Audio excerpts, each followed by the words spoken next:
Welcome to a good mood and also a book club episode 23 or 24 already. Like, holy cow. Like, that's 2 dozens. Um, I'm holding up the book. Here. It's still a third left. And I'm I like the reading kinda. I like the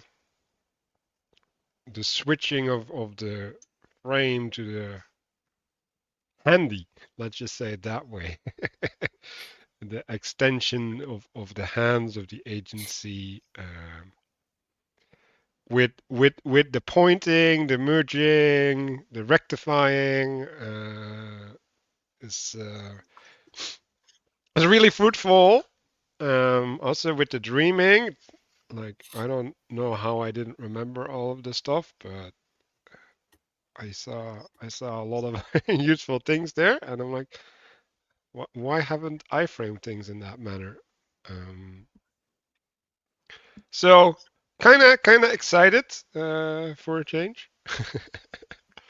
um, and one of the things that a point does, especially on a needle, right? It's an initiation.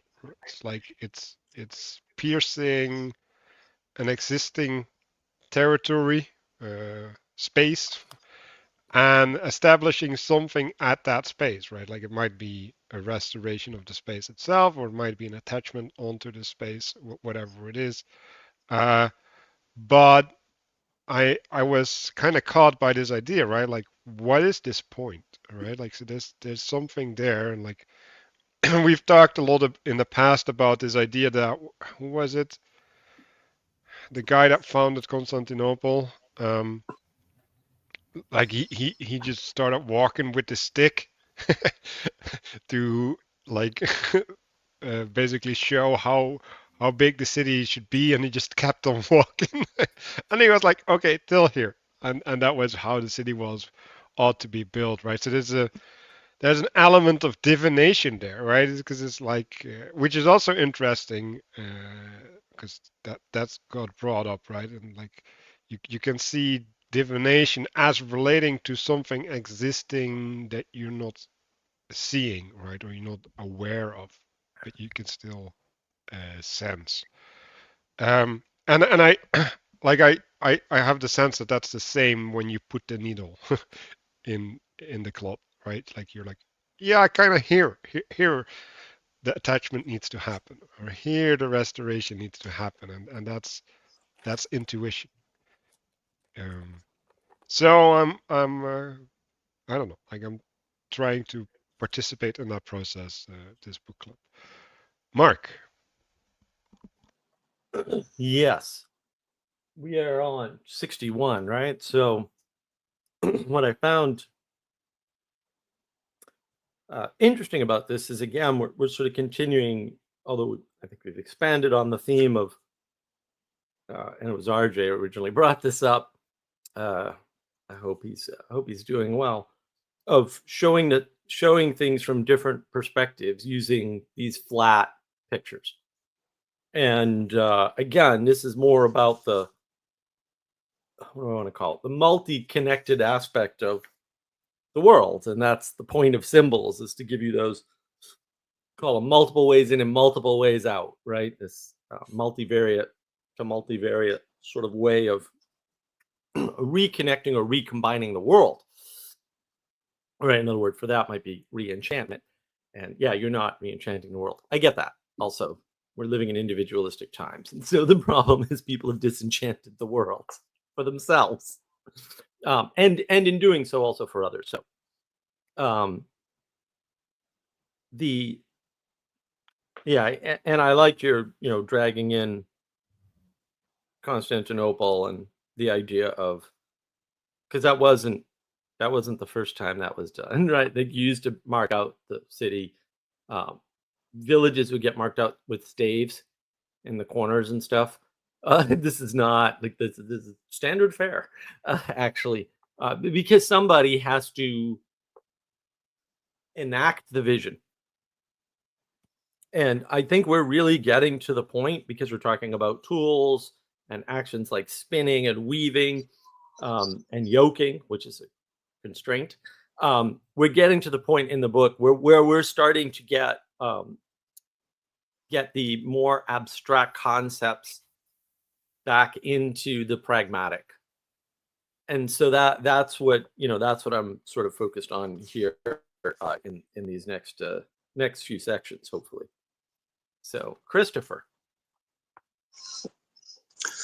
Yeah, I've put my little title here as incrementally mediated, because it's been a week of trying to get things done and not being able to do them as much as I would like anyway. So you have to account for time and not compress it too much. So that's kind of how I'm thinking about things. Danny? Yeah, I'm not really sure what to say. So, I mean, I guess the arc of I was catching up on a lot of what was discussed and sort of weaving. I was anyway. I'm catching up. I was in a period of hyper productivity. I got sick, and so I'm sort of, as I'm reading this text and hearing like when Manuel talks about like intuition and thinking about the concept of work, there are like, I think about there are like different modes and there are seasons for work. There's a difference between counting the cost of things and being efficient versus getting lost in work. And so, like when you experience like a period of maybe productivity and then a period of losing your disciplines, etc., it takes a bit of a ritual of it's to sort of revitalize or reorient what you're dedicating yourself towards. So I'm just sort of experiencing that. I'm a little bit behind on some of the content of the book, other than like the diagrams at a high level, but I guess my experience is sort of biasing the way I'm interacting with this text. Sorry, that was long-winded. Um,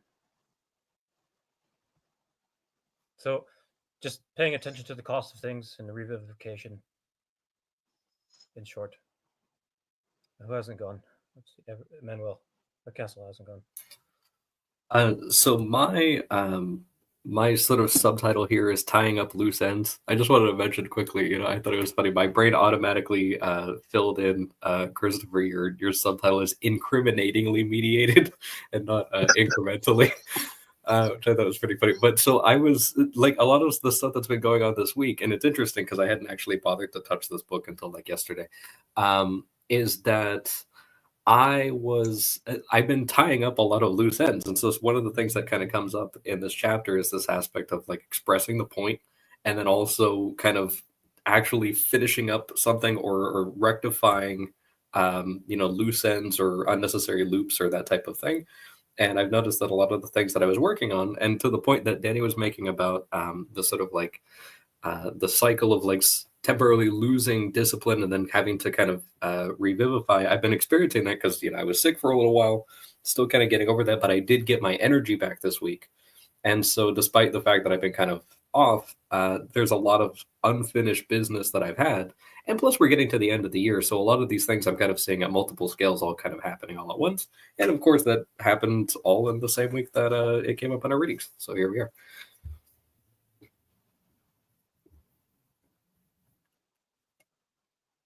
Okay. Well, let's try and tie this together.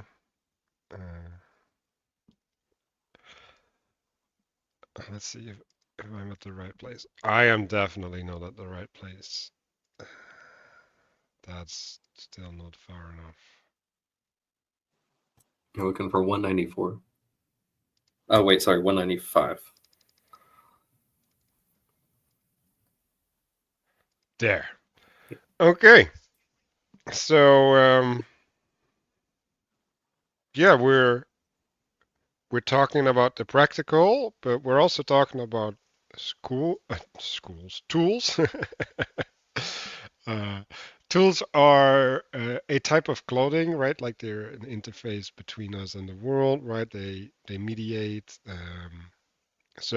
But they mediate our agency in some manner, right? And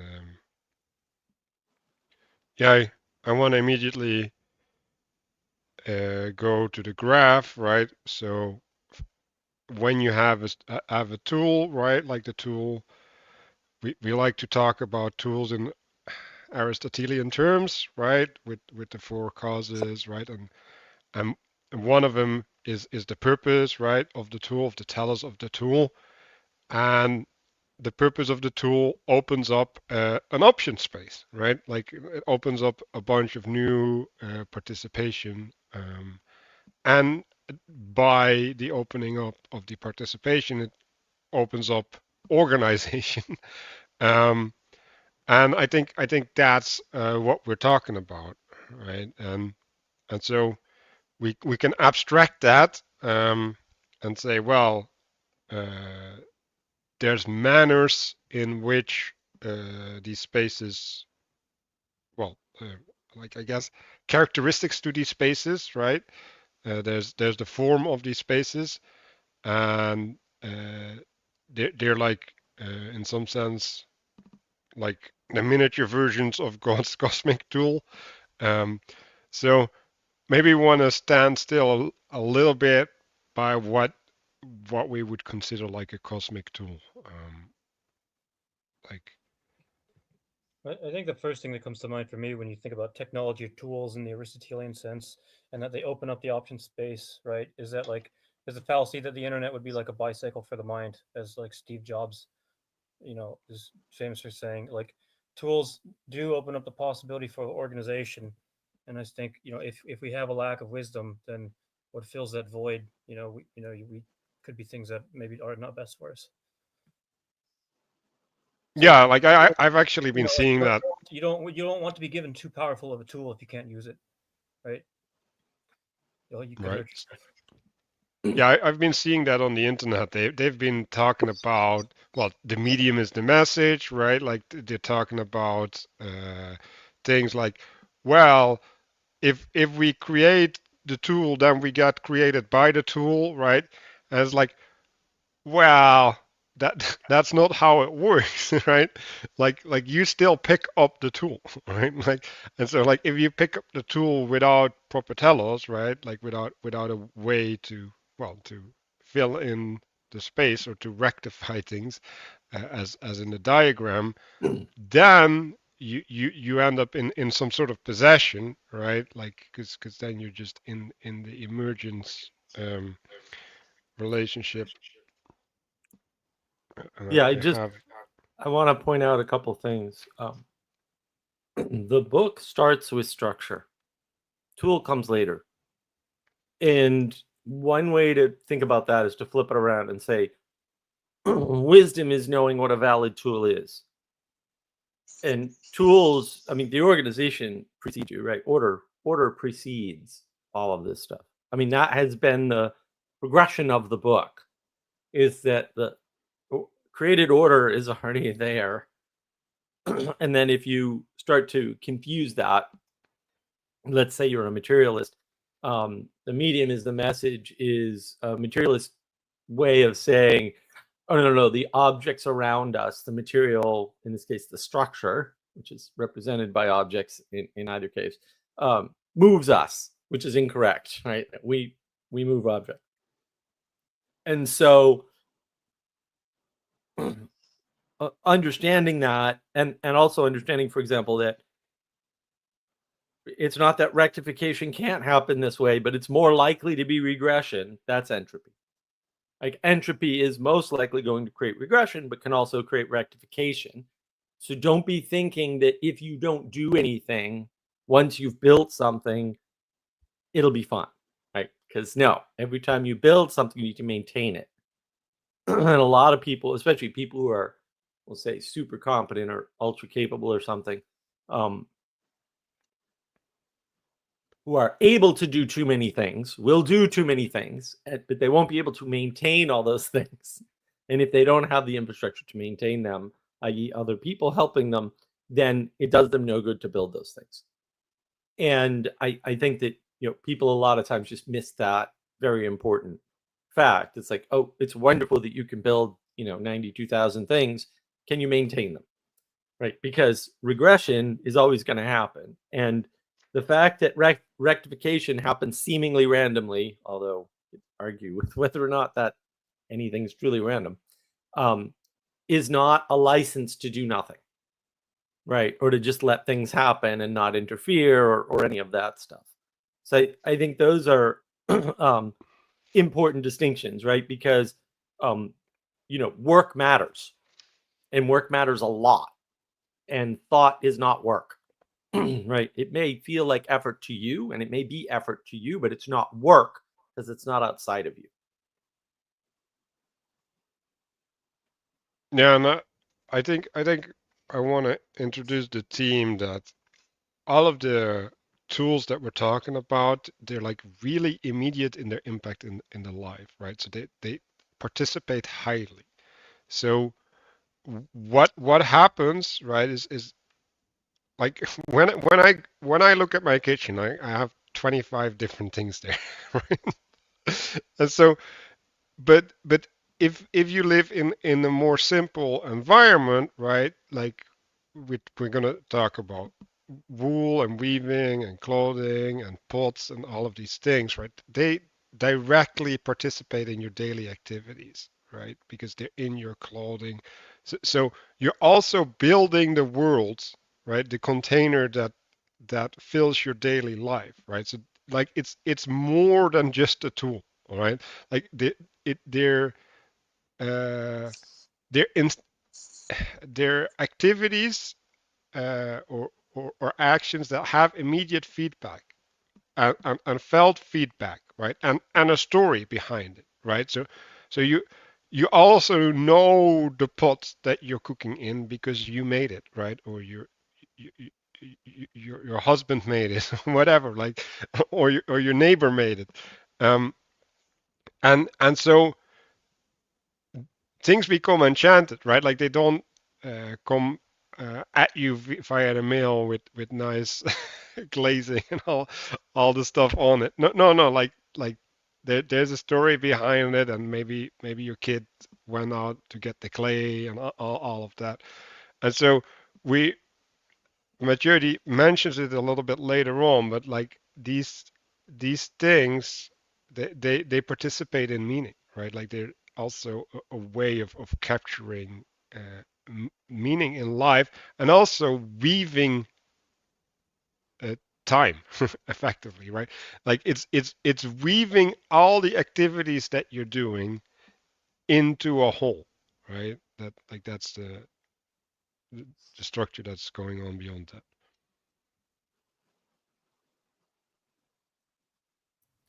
So I was thinking about this a little bit, and just kind of looking at it a bit. Something that kind of came up as I was seeing just that line there about God's cosmic tool. I just kind of went back and looked at the thing just in case for the folks at home, it's not necessarily saying that he's using like a giant pair of chopsticks or something like that to kind of put things together, but It's a pocket knife.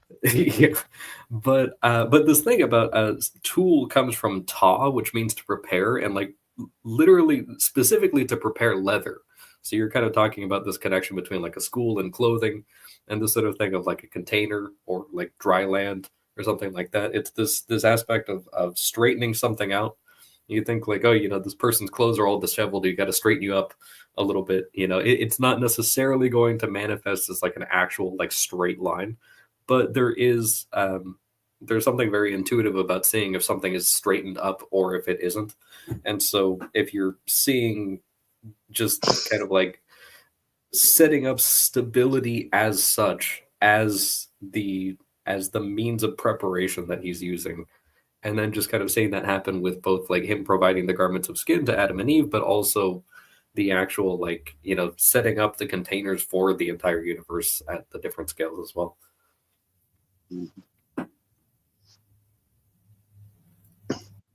I think one of the things I noticed here was that when you're using tools, tools are what you use to refine the matter. And what you do, you have like in this picture, you have a little like the stuff underwater there, and you put it, above water towards this point. You use tools to do that, and you've refined the matter towards this point. You haven't just you're not just rearranging it. which is a thing that people tend to talk like they're doing when they're trying to build or organize something. They think let's rearrange this way, but what you're doing, you're moving towards the point, the final cause, the telos, you're refining matter towards that point. No way. The image kind of came up for me as you were saying that of kind of, I don't know if you've ever done like a tie-dye shirt. It's been many years since I've done that, but just this kind of thing of, you know, you put it in a certain way and you express it into a point as you're doing these things. If you were just dunking the entire white shirt into all of that, into all of those colors, you would just get like a brown gray shirt. Like it would just be just like an ugly sort of thing. So you do have to be intentional about how you're applying the pattern, and you're not just putting it in flat or randomly. Like you actually do have to straighten it out in order to start to apply those things. So at the bottom of the page it says, in this case the pointed tool is the needle and the raw matter it's the loose thread, right? And so and the way that you can envision that, it's the head and the tail, right? So the head provides meaning and the tail follows, right? And the tail leaves a trail as well, right? So there's a permanence in there as well, right? Because the needle itself isn't part of the restoration, right? It's facilitating the restoration or whatever, like the the addition, and so it's interesting that in some sense, right? Like, so the loose thread, right? You can connect that to the snake, obviously, right? But if you put a thread in a cloth or whatever, right? Like now it's no longer loose, right? Like now it's bound.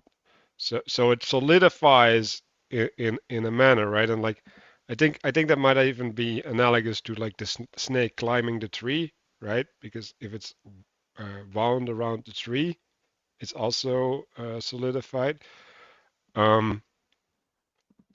Yeah, and so like yeah, like what's the point doing, right? Like it's leading, just like with the founding of Constantinople, right? Like the point is pointing at what needs to happen. Uh, it's in some sense setting the aim, uh, and then things follow up, right? And then like what follows is either like Christopher said, right? Like it's fulfilling the telos, or it's a random mess.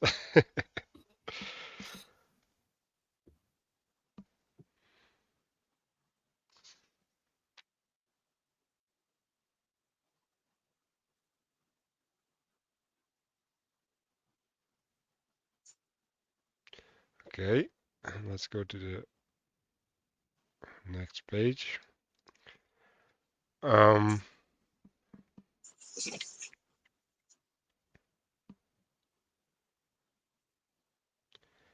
So yeah, I already kind of mentioned this, but when we're sewing, right, like we're adding to an existing fabric or space, right? And so you're you're weaving into something or adding on to something by penetrating it, which is interesting.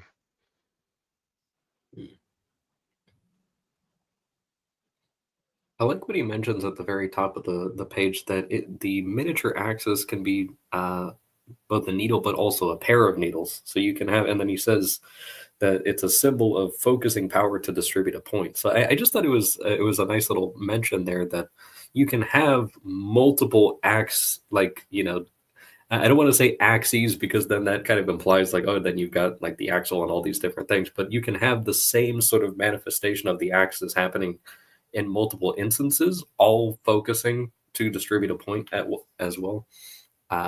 That sort of thing just kind of calls to mind like the cherubim on the tabernacle, but also just kind of like, you know, you get multiple people kind of agreeing on the same thing and working together on something to express the point. That you can have that, and just kind of imagining that with the process of doing things like crocheting and that sort of thing, They don't actually have to be performing exactly the same function. They could be complementary, but they're still, to your kind of previous point, they're still penetrating the same sort of like focal point to perform the work before kind of continuing on.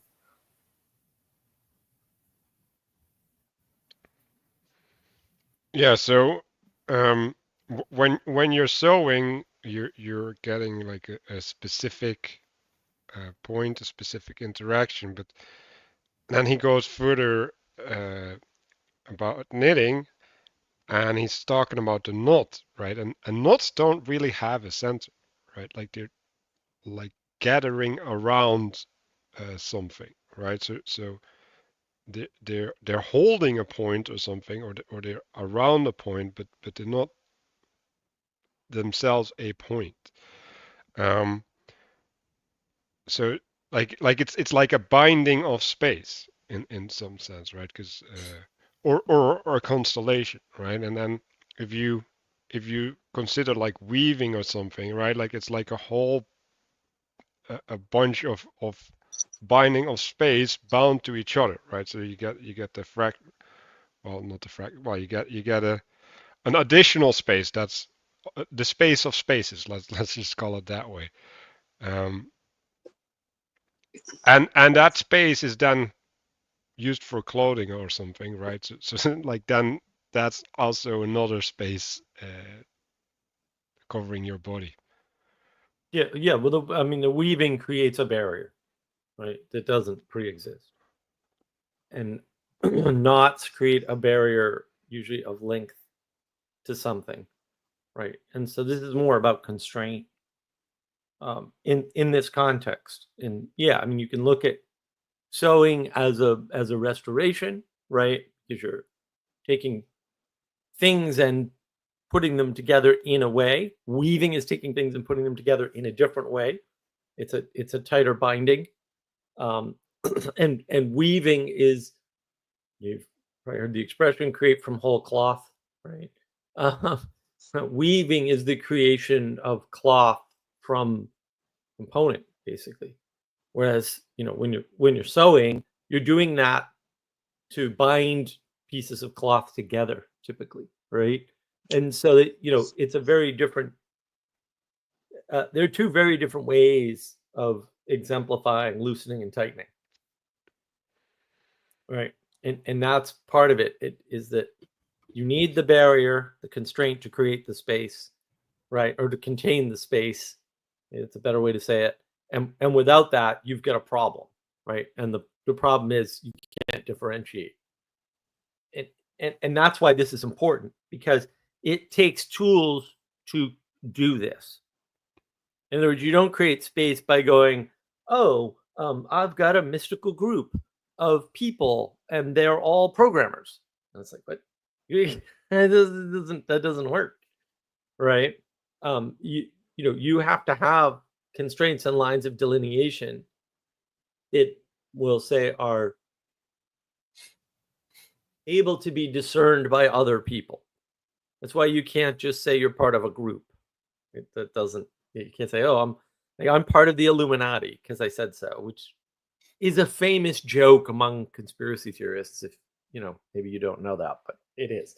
To claim you're part of the Illuminati, you'll get a big chuckle out of certain groups of people who partake in the Illuminati conspiracy, the proper one, the original one, which was a LARP. It was a joke in and of itself. And that difference between sewing and weaving is important, right? Because again, with sewing, there's something pre-existing. You don't sew your way into clothing, but you do weave your way into clothing. So I just wanted to make that that distinction clear. And yeah, weaving, depending upon how knot purist you are, knots are not mere weaving. It's like they're more like complex methods of weaving. And as I said, they're usually designed to constrain length, whereas weaving is designed to create a barrier, right? Which can be used for constraint. So those are just important sort of differences to understand But it's interesting, right? Because he uses the idea of containers, and then in parentheses says spaces, right? And so it's not technically the creation of space, but it could be the manifestation of space. But another way to think about it is the delineation of space. The delineation of space happens through a container. That's how containers work, right? They're delineations of space. That's why you can do things in them, and they have to have stuff done in them, right? Otherwise, they're just excluding things, which may have its own benefit, but it's not like you can do without containers.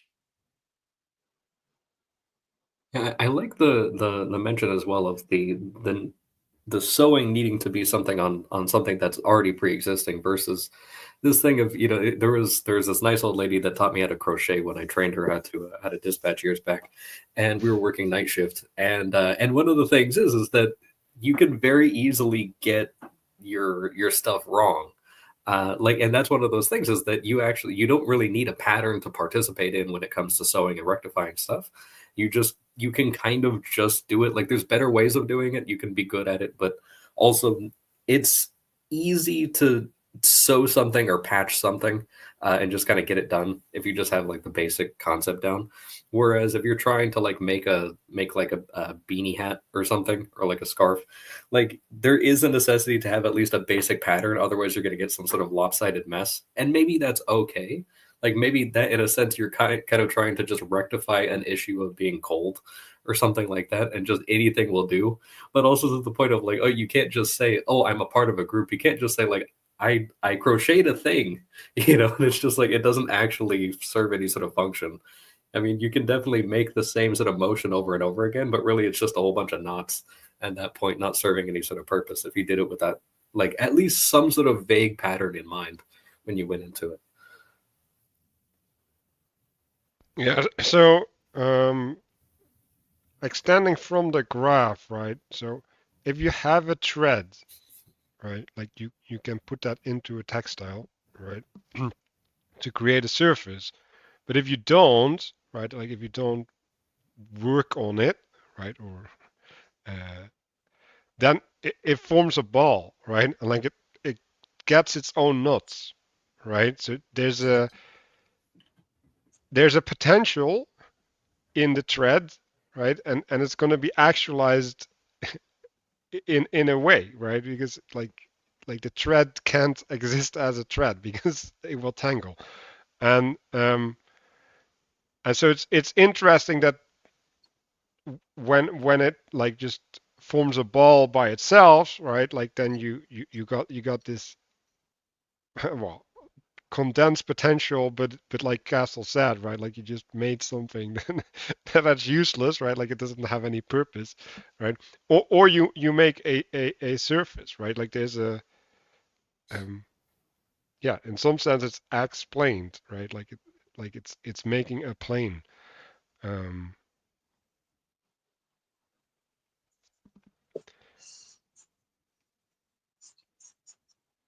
and thereby it's also instantiated, right, like so the potential gets a specific form, an instance. And yeah, below in the text below, it starts talking about baskets, weaving baskets, right? So this is like a different layer of application, right? Because like now we're going to like a 3D form, um, and and the space that gets created by that 3D form is different than the weaving of the 2D form. Um, and in some sense, you can see that the pattern occurs at different layers of application, right? So there's an interaction where the third dimension is relevant, and then there's an interaction where you actually try to avoid engaging in the third dimension. Well, yeah, and I mean he goes into spinning. So spinning is creating threads. You can use threads for sewing, knots, or weaving, right? And so the thread is not a three-dimensional thing. The thread is that smaller thing from which you create the larger things. right? Which then create larger things. So you can't denote three-dimensional space with a flat piece of fabric, right? But you can sew the fabric with other pieces of fabric to create a three-dimensional container, right? And all containers are obviously three-dimensional. You need all of those constraints, and he's linking the spinning to the cyclical time and the weaving to the formation of space. Right, and one's more complex than the other, right? Which should be immediately obvious, but might not be. And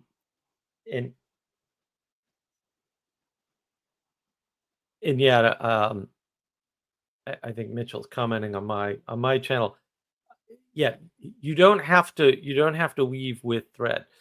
There's other you can weave leaves and bamboo and other items as well. So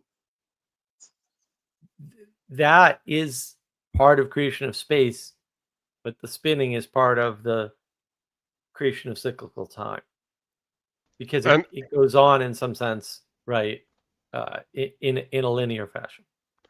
And so like spinning, right, also is used by people when like spin doctors, for example, right? Like they're tying things together in a manner to present to you, and then there's also like the weaving of narratives into a story, right? So there's these analogies extend beyond the physical, and they're used a lot. I guess one thing, this is not really related to anything. I've just been thinking about, if you go to like in North Carolina, the Biltmore, it's got the Vanderbilt estate, who's a steel tycoon or something, and when he commissioned like some special people to create what are the largest tapestries, and many of the largest tapestries in North America. And I was thinking about, like, have we lost the taste? Like, it used to be that where all the wealth was concentrated, they would commission, they would have commission projects for these great unique pieces of work to be worked on for like 10 years. Like they would plan the estate construction for like 20-30 years to build the house and stuff. So I was thinking about, like, where is that today? Is it dead? Should it be dead? Like, we've lost the taste for things like maybe the orchestra, because that's more interested. Like, we've lost the ear for it. It's more driven by like movies and stuff.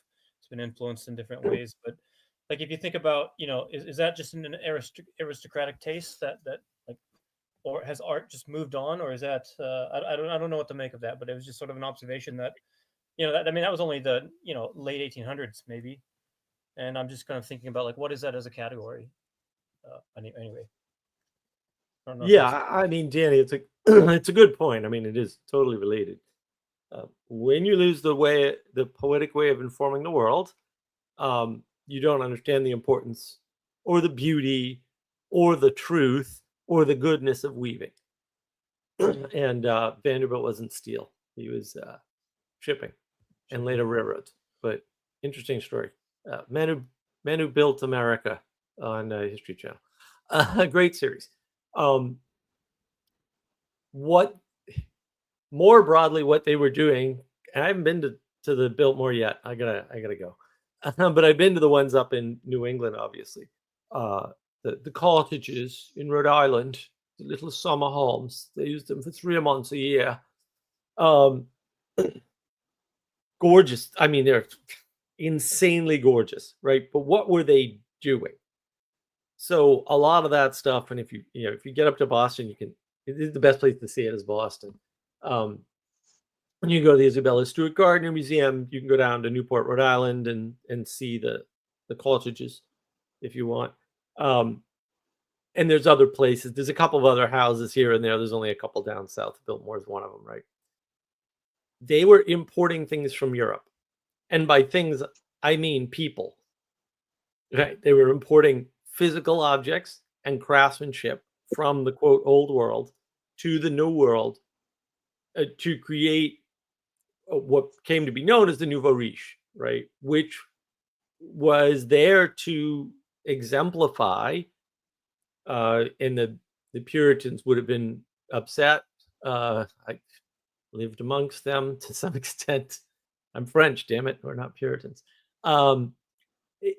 They were iconoclasts. So they were, everybody dresses the same. Nobody shows their wealth. I mean, in New England, even now, you up to New England, it's very hard to tell who's wealthy. Because long before Steve Jobs, they were, maybe slightly newer clothes than everybody else. But you could tell, like if you went skiing with a wealthy family, they all had very old skis that were very well taken care of, right? So they weren't big consumers. Whereas the rise of that in the United States was New York City. Rivalry is older than that, but they're trying to exemplify the unification of the world. Like for real, like that's their goal.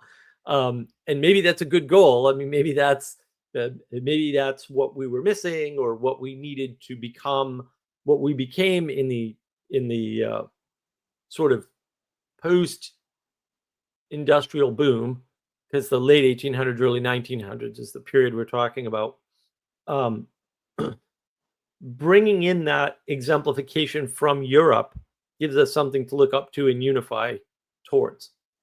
And that's what we're missing. That's why this book is important, because without symbolism, you can't actually do that. And the argument that we make is you need the poetic way of informing the world in order to understand symbolism. So if you already have that, and you might, because you might have been going to church all along, and you might not have fallen into a meaning crisis, and or you might still be going to church, you might never have stopped. The symbolism isn't a problem for you. But if you didn't have that, or you didn't have enough symbolism, or whatever, you didn't have enough church, or you were out of it for too long, you might have lost the skill of poetically informing the world, which allows you to weave together, sew together, and knot together the world at all layers of reality, right? Because again, this scales, this is all scaling up and down in the so-called vertical causality space. Sloppy way to talk about it, but it works. And so at each scale, and this, again, this is what these diagrams in particular are trying to do, right? To show you that you can just apply this at different scales, right? And see that, like, you could say a company, a corporation, is a weaving together, right? A creation of space, because we talk about companies like entities, we treat them like entities, legal entities, which is important because otherwise they're not subject to the law. So that's always nice. And because they're entities, then they become forces in the world, effectively. And their force comes from their employees, right? And this is where the so-called valid, that is absolutely not valid, critique comes from about workers aren't paid fairly. Like, you need their agency to run the corporation. Well, yes, all right, but the weaving wasn't done by them, and they can't do the weaving, or they would have done it, right? Like, well, then the weaving's more valuable, right? And therefore, and yeah, there's all sorts of downstream second order effects from all of that, because it's scaled up, and they're huge because it's scaled up. But it's the same as weaving, right? It's exactly the same as any form of weaving, or quilting, or any number of things. And that's actually really important to realize. And I don't think that people have a sense for that whole idea. So I wanted to kind of make that clear. So it is right up, like the Biltmore estate, and the fact that, like, people used to, well, and to some extent, Biltmore is very hard to get into around Christmas. You gotta plan a year in advance, because they do Christmas lights. But the fact that people are drawn to the beauty, or the past majesty, we might call it, is actually important, right?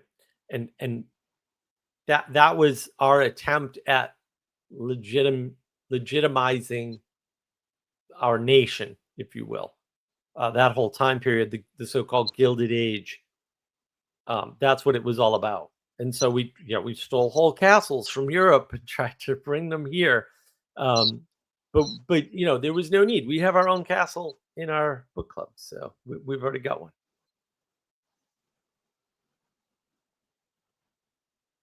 So I went to Dublin University, and they have like a library there where they have a massive what's it called, tapestry. That's the word. And what I think what they displayed on the tapestry is like the history of Ireland, right? So it's like a narrative contained in the weaving. Um, and like it was this massive project where like 100 noble women or something spent like 3 years of their lives working on that thing. And but you can see that it's it's literally binding the nation together, right? Like it's trying to nationalize, trying to establish a common narrative, right? A common point of reference.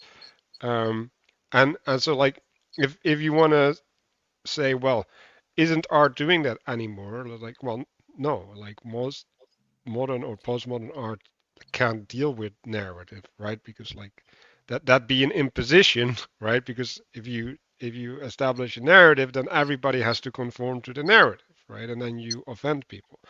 Um, so yeah, like I think you could say maybe movies nowadays, right? Like they're trying to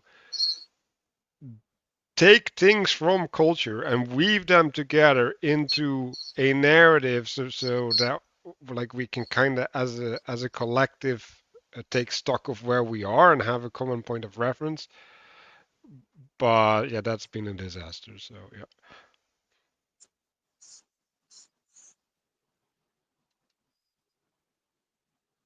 Yeah, I think art has to point up. And when art doesn't point up, you're not looking up. And if art doesn't point up, it's not weaving things together to point up. And so that's where, we'll say, all the problems come into the world. And I think actually that's a really important point that needs to be understood, because it's actually super important that art fulfills its role as weaving together the world towards the something outside and above. Yeah, so if we continue, we can see the analogy of working a field, dressing the land. Um, so what the way that I envisioned it is that like what you do with a hoe is like you're intervening, right? You're creating a hole or whatever, and then you're designating that place to be sown with a seed. So what you're effectively doing is you're designing, right, or you're directing the land to manifest in a certain manner.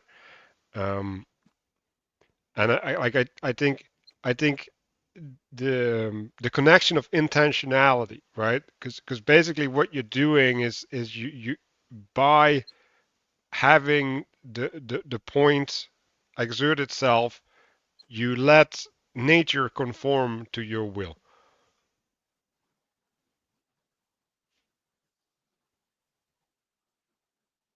And at the bottom of the page, it's talking about dual purposes, which I really like. But the fact that a knot binds things, but also prevents things from being entangled at the same time, right? So there's, it's interesting that you can look at the two directionalities, right? So like when you make a field, right, around the city, you don't have a tree line, right? So you have far sight, like stuff like that. Like there's dual purposes in these things. Like the absence of certain things is also has a use. Let's just say it that But yeah, and it's important to recognize that things that are not ordered will tend to fall to chaos.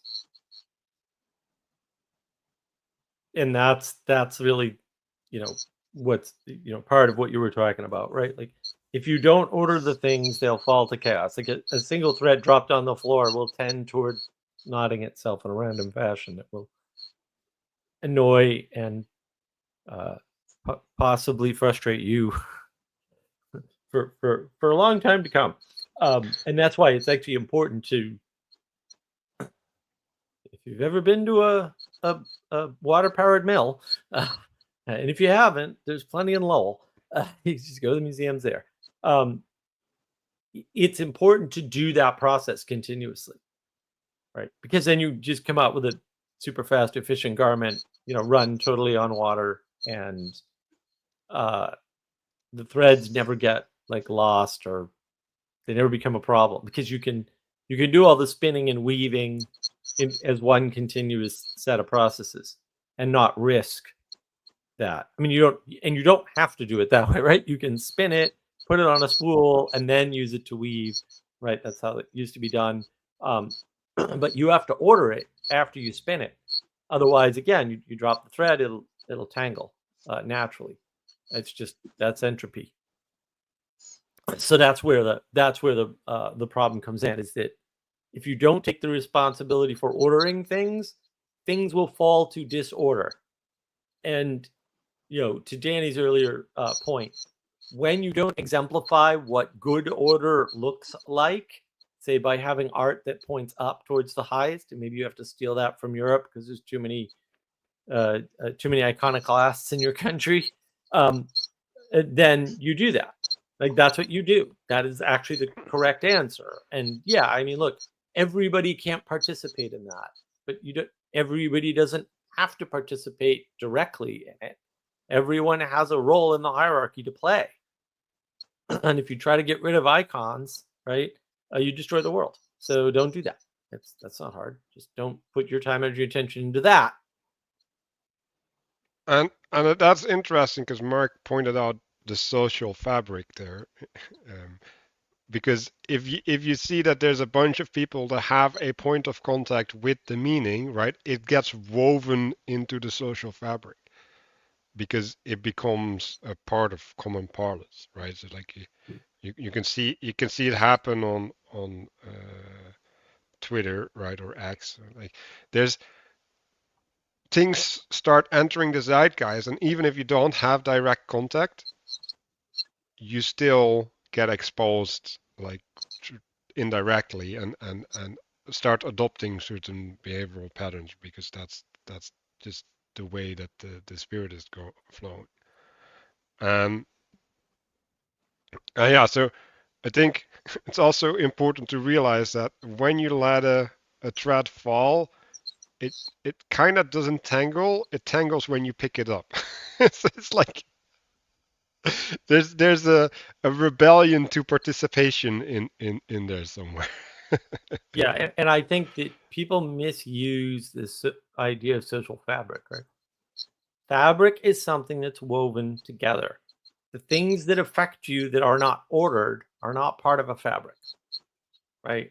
In other words, you can't have the thread and have it in a state of not ordered because you don't want a hierarchy, or you like to rebel, or you don't want a constraint, and also not chaotic, right? Like, there's a trade-off there. And when you don't recognize that, and when you don't recognize that if that thread exists in the world, and the fact that it's not your thread doesn't mean that it's okay if it's disordered.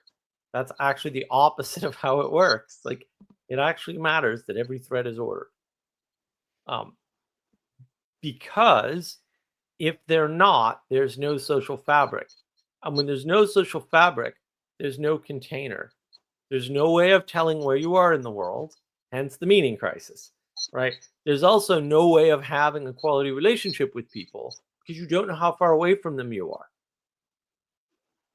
right? And so the fact that you're in a world and that you affect the world and the world affects you is irrelevant to whether or not there's a social fabric. Like, that's going to happen, fabric or no. If you have a social fabric to help you with that fact, then you live in a better world. And when that social fabric breaks down, like it does on places like X, inevitably, by the way, there's technical reasons for that, mathematical models that show this, then you're still affected. And even the people who have a social fabric are affected, right? That's kind of like if you have an uncle who's a drug addict, that affects the whole family, like it or not, right? Like that impact isn't going away. Even if they're not part of the family, their absence affects the family. There's no way around the connectedness. So the question is, you put in the responsibility, the time, energy, and attention to get people to recognize that they need to be responsible for the fabric, right? Because that's what it's all about. And then you have to give them the tools to do that, because if they're not familiar with sewing versus weaving versus quilting versus crocheting, right? Even though they have similarities, they're fundamentally different in important, what we'll call them ontological ways, based on their procedures and interactions and the telos of the tools, how many tools there are, for example, and then they can't do the work, even if they know about it. And that's why the talkie doesn't do much good, because if you know, like if you can talk about how to program, but you don't actually program, it doesn't help. And if you program something, not everybody needs to use your program the way you intend. And also, some people could use your program, at least if it's like open source or the source is available, and fix bugs. That's one mode of interaction. Other people will just use your program without even knowing who you are or what happened. Right? Those are different modes or hierarchies of participation. That's inevitable. This is a good thing. This is how we build the world. But you have to have that sense, right? You have to sort of understand all that. I just want to address this. But what if you listen to jazz? Like, you can listen to jazz. There's nothing wrong with jazz. I like jazz.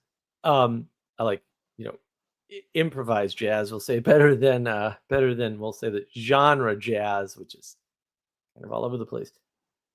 That's all about picking up the threads, especially improvisation in general, is all about picking up the threads and weaving them in the moment, right? Using tools specifically. And those threads, we'll say, are not necessarily pre-existing. But what you're really doing is taking the thread of your instrument. We'll just use trumpet. That's probably the most famous example and the easiest to find in jazz. And you're listening to the structure that's already provided, right? And often in really good jazz, there's a beat and there's no structure. In any instruments, sort of like one person starts, usually the drummer, right? Usually. One person starts. And then over time, a structure builds, right? That's fine. These are musicians, though. It's not random people off the street can't do this reliably. You can watch the internet, you'll see it, right? And then usually the last person to come in is the trumpeter, right? The horn player. And the horn player will do the cool horn playing thing. And what they're doing is they're connecting that structure together in new and different ways, right? And providing you a way to see how you can participate with something bigger than yourself. This is really what jazz is all about on that type of jazz. It's about, how do I take my pre-existing skill that I've practiced over time, which you didn't see and didn't think about because you're just there to enjoy the music. Oh, interesting, right? You weren't paying attention to the gorilla in the middle of the basketball passing. And how do I make that? How do I exemplify that? Show you usually the skill of the horn player, right? And how that skill can be used to enhance your experience. But if you listen to good improv jazz, that happens on a ramp up over time, usually. If it's good, I would argue it always happens that way, right? And they may be playing, and this is actually much harder to do. They may be playing a well-known jazz tune, right? But the way they play it has these subtle little differences. And if they're really, really good, which is very, very, very rare, the harder it gets, the rarer it gets, they will never play that version twice. And that's how you know you're listening to really good jazz, right? And the only way you're going to get that version twice is with a recording, which is why, you could easily argue, and some people do, that recordings are bad, especially for music.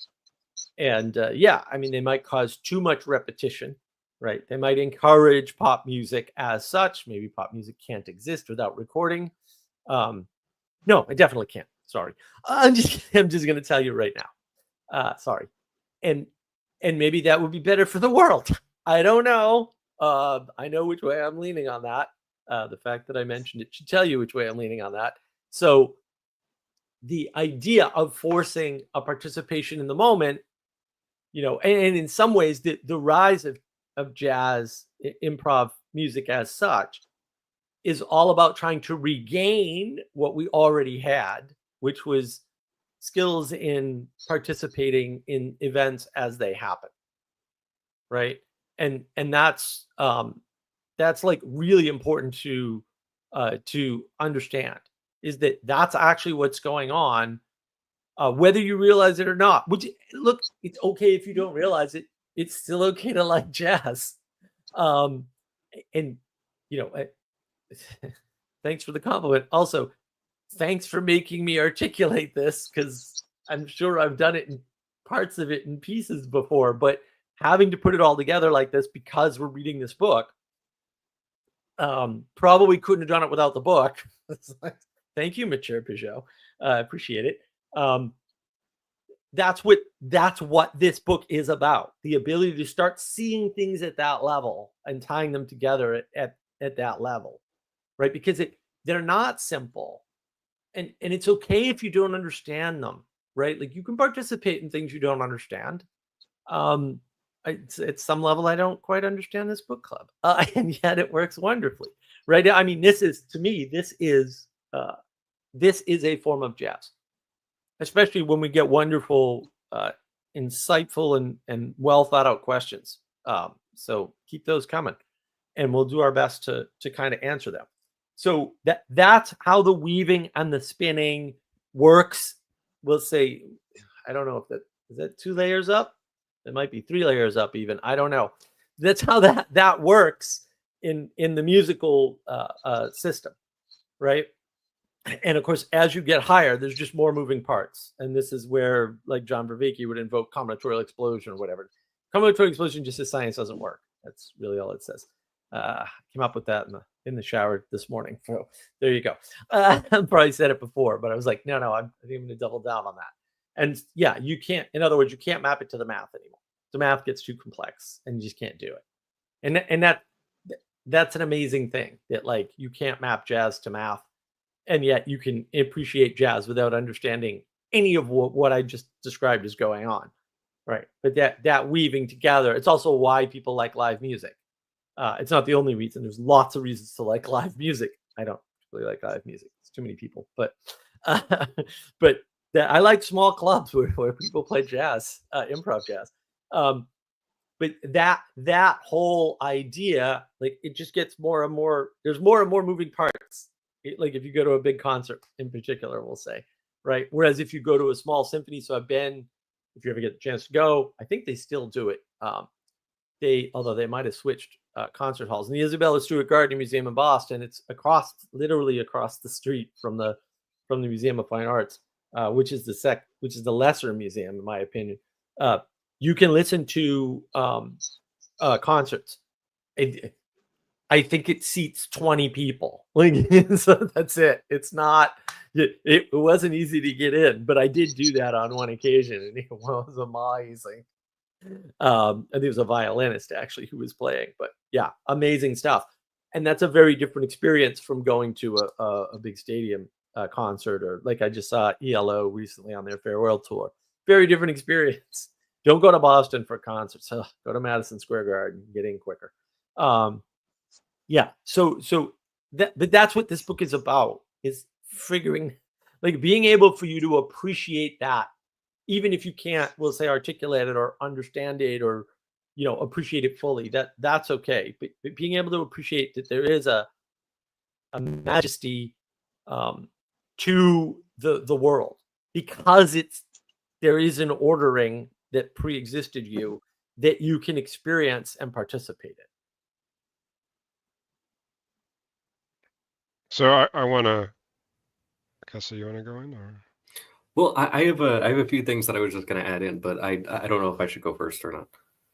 Well, I want to focus at the social fabric for a second, right? So you can see like a fabric that would be in the army, for example, right? Like if you pull on a thread in the army, you get a unified, coherent response, right? And everybody will take the same position towards you, or the same relationship towards you, because they're unified, right? But like if you pull on a thread on Twitter, right? Like everybody who's drawn their lines, right? They're not all confused, right? And then you get bickering and infighting and all of these issues, because the thing that they thought they shared like got destroyed effectively by pulling on it.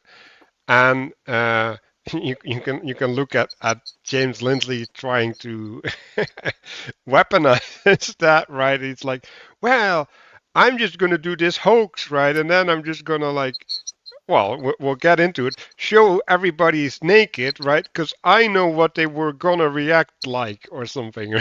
It's like, yeah.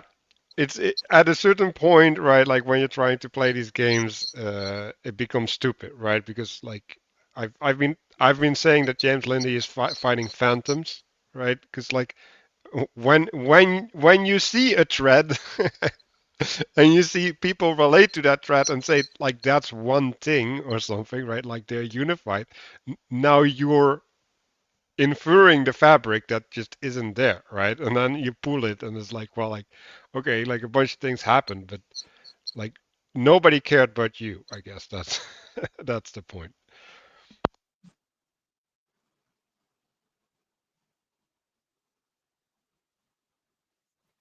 Okay, so sorry, I was just making a note. So there's a bunch of stuff that I wanted to add to everything that just got mentioned over the last like 30 minutes or however long.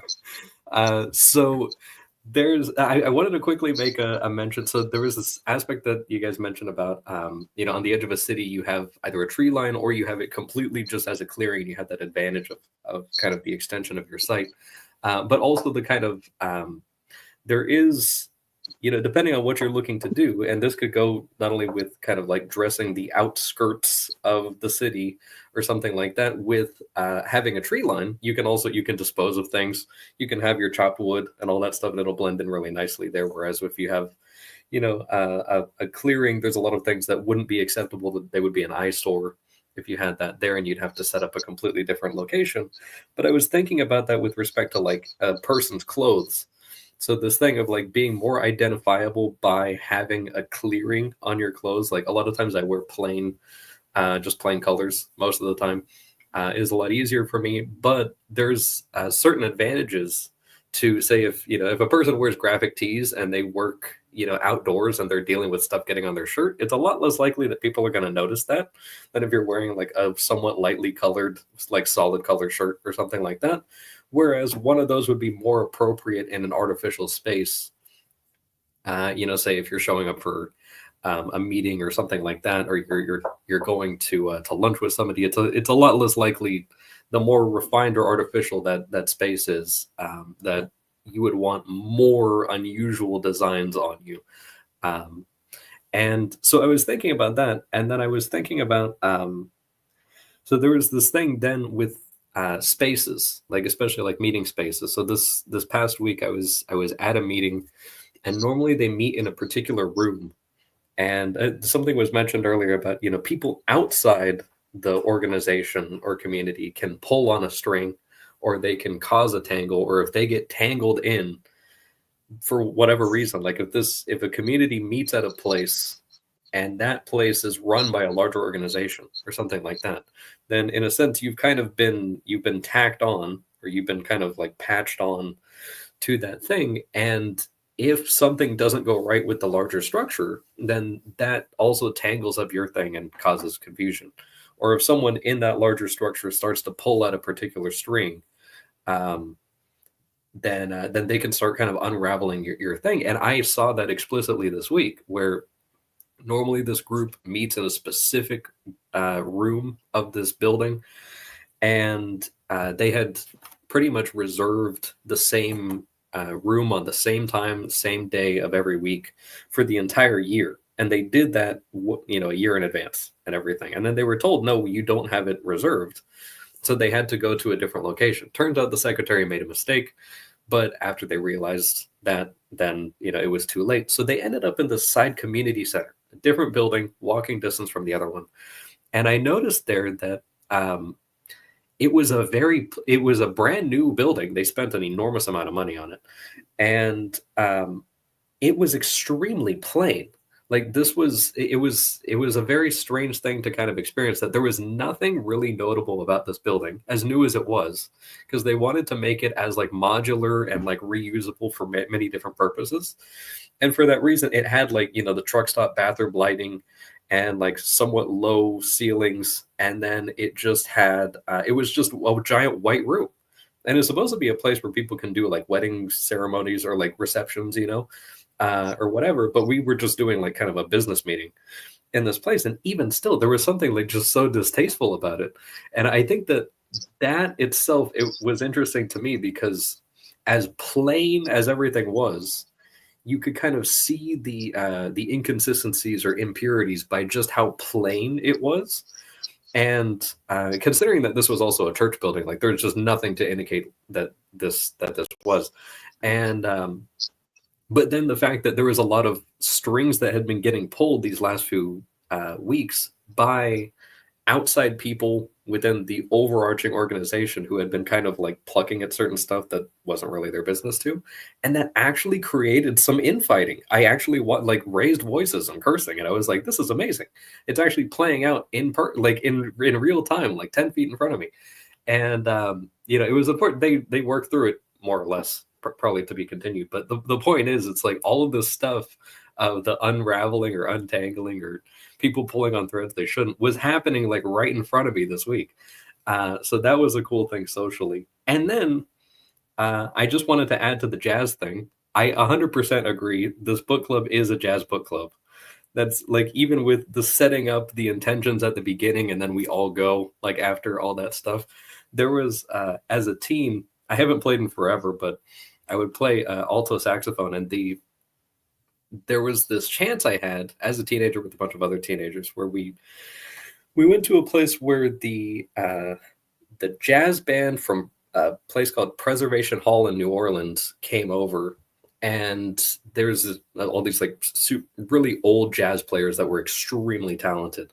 And they took all of us amateur teenagers who didn't know what we were doing. We just had, we had been playing, the same instrument for maybe a year max or something like that, undisciplined. And so they took us and they just kind of set us up with doing like they would say, okay, you're going to do this. They would just give each person a certain thing. They'd sort us by category and then just kind of do that. And it's just like, okay, this doesn't really sound like anything. Everyone kind of had their intention given to them.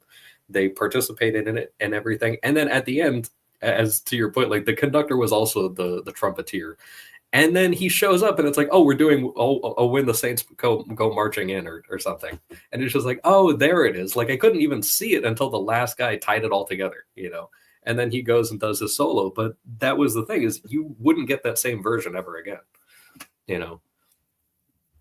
So, but also the space for that event was it was very clearly a musical space. So that was another thing too. Like, I don't think it would have worked if they didn't have something to really show you like, hey, this entire place is built for this. And whereas the other stuff is like, if you don't have enough constraint, then everyone is just kind of like, how do we actually interact with this? Yeah, and that's part of it. I wanna sort of point out, bound up is also held, right? Like if somebody holds you, they're actually binding you up. The difference is very subtle, and it's usually perception. Which is not to say a binding can't be too tight or somebody can't hold on to you too tightly. Of course they can, but from the outside, those are the same thing. And so the change in perspective makes it important. And I also wanted to say, yeah, I mean, the reason why the dirt shows in the Stark building or on the plain clothing is because it's not being held properly by the fabric, right? Or by the ornamentation, right? Which allows for some camouflage of imperfection. In fact, crown molding. What's that about? Oh yeah, you're hiding the imperfection of the seam of the wall and the ceiling. It's actually what it's for. and so like you that weaving, that intricacy is what helps to hide perfection both behind it and on in front of it, right? Because this is what it's all about. And when you don't have that higher social fabric to hold your society together, you get very bad results. You can just look around, right? You get strange effects, unknown drones from an unknown place, which is impossible. So someone's lying about something, right? But then they're allowed to lie, right? You get people not being held accountable for any number of crimes, client lists not being released, right? You get OnlyFans people claiming they're not prostitutes because porn somehow is suddenly not prostitution, which of course is silly, right? These are all holes in a fabric, right? Or the absence of a fabric that's not sort of holding things together anymore. So I want to extend on the binding, right? So you have handcuffs, you have wedding rings, you have bracelets, right? And they're all in some sort. They're like a binding of the will, right? So like the wrist is the connection to the hand, right? Your agency, and if you have something that is interrupting the connection from your head to your hand, that's like a binding of your hands, right? And like the binding in the way that you can express yourself. Um, and someone hand holding you is the same thing, right? Like when they're holding your hand while you're practicing something or going through something difficult. It's the same thing, right? Your will is constrained and you're participating in their will. And I also wanted to point out one of these weird buildings is also a hospital, right? Like they have really, like they're literally designed for navigation and cleanliness at the same time, and it gets really weird. um, yeah, are we good to go to the next page, or did someone want to butt in on these long tirades? I'll just mention that talking about the social fabric and binding things together, that is what that comes from what would historically be called religion. So that's where. Yeah, that's a good point. Yeah, if you want a short form definition of religion, it is the thing that creates the social fabric by allowing a contrast for virtues and values and the lack thereof. We'll say, right? Like can't have nice things without that. The only other point I want to add is that he does talk about constraining raw matter to support a definite point, seed. Right. Instead of its own wild expressions. And so that's just to put a sharper point on that idea that the thread will tangle if left undone. And therefore the point, and also the fact that the point and the seed are related and important concepts in this whole thing. So don't be thinking that emergence is good and you just start spinning away and that'll work. You still need the needles. And if somebody tells you there aren't needles, right? If somebody tells you there's a leaderless group, that's not a configuration that exists in this world, right? The groups may form leaderlessly, but they don't stay leaderless for long, right? And then, there's a transition period. Yeah, it's shorter than you think, right? And if you try to have a leaderless group, on average, and this has been proven experimentally for the sciencey minded, the most psychotic people will take over. Yeah, it's just almost inevitable, right? In other words, the most chaotic people will take over. In other words, the tendency from emergence, right, is still not to tighten. It's not rectification. It's not building.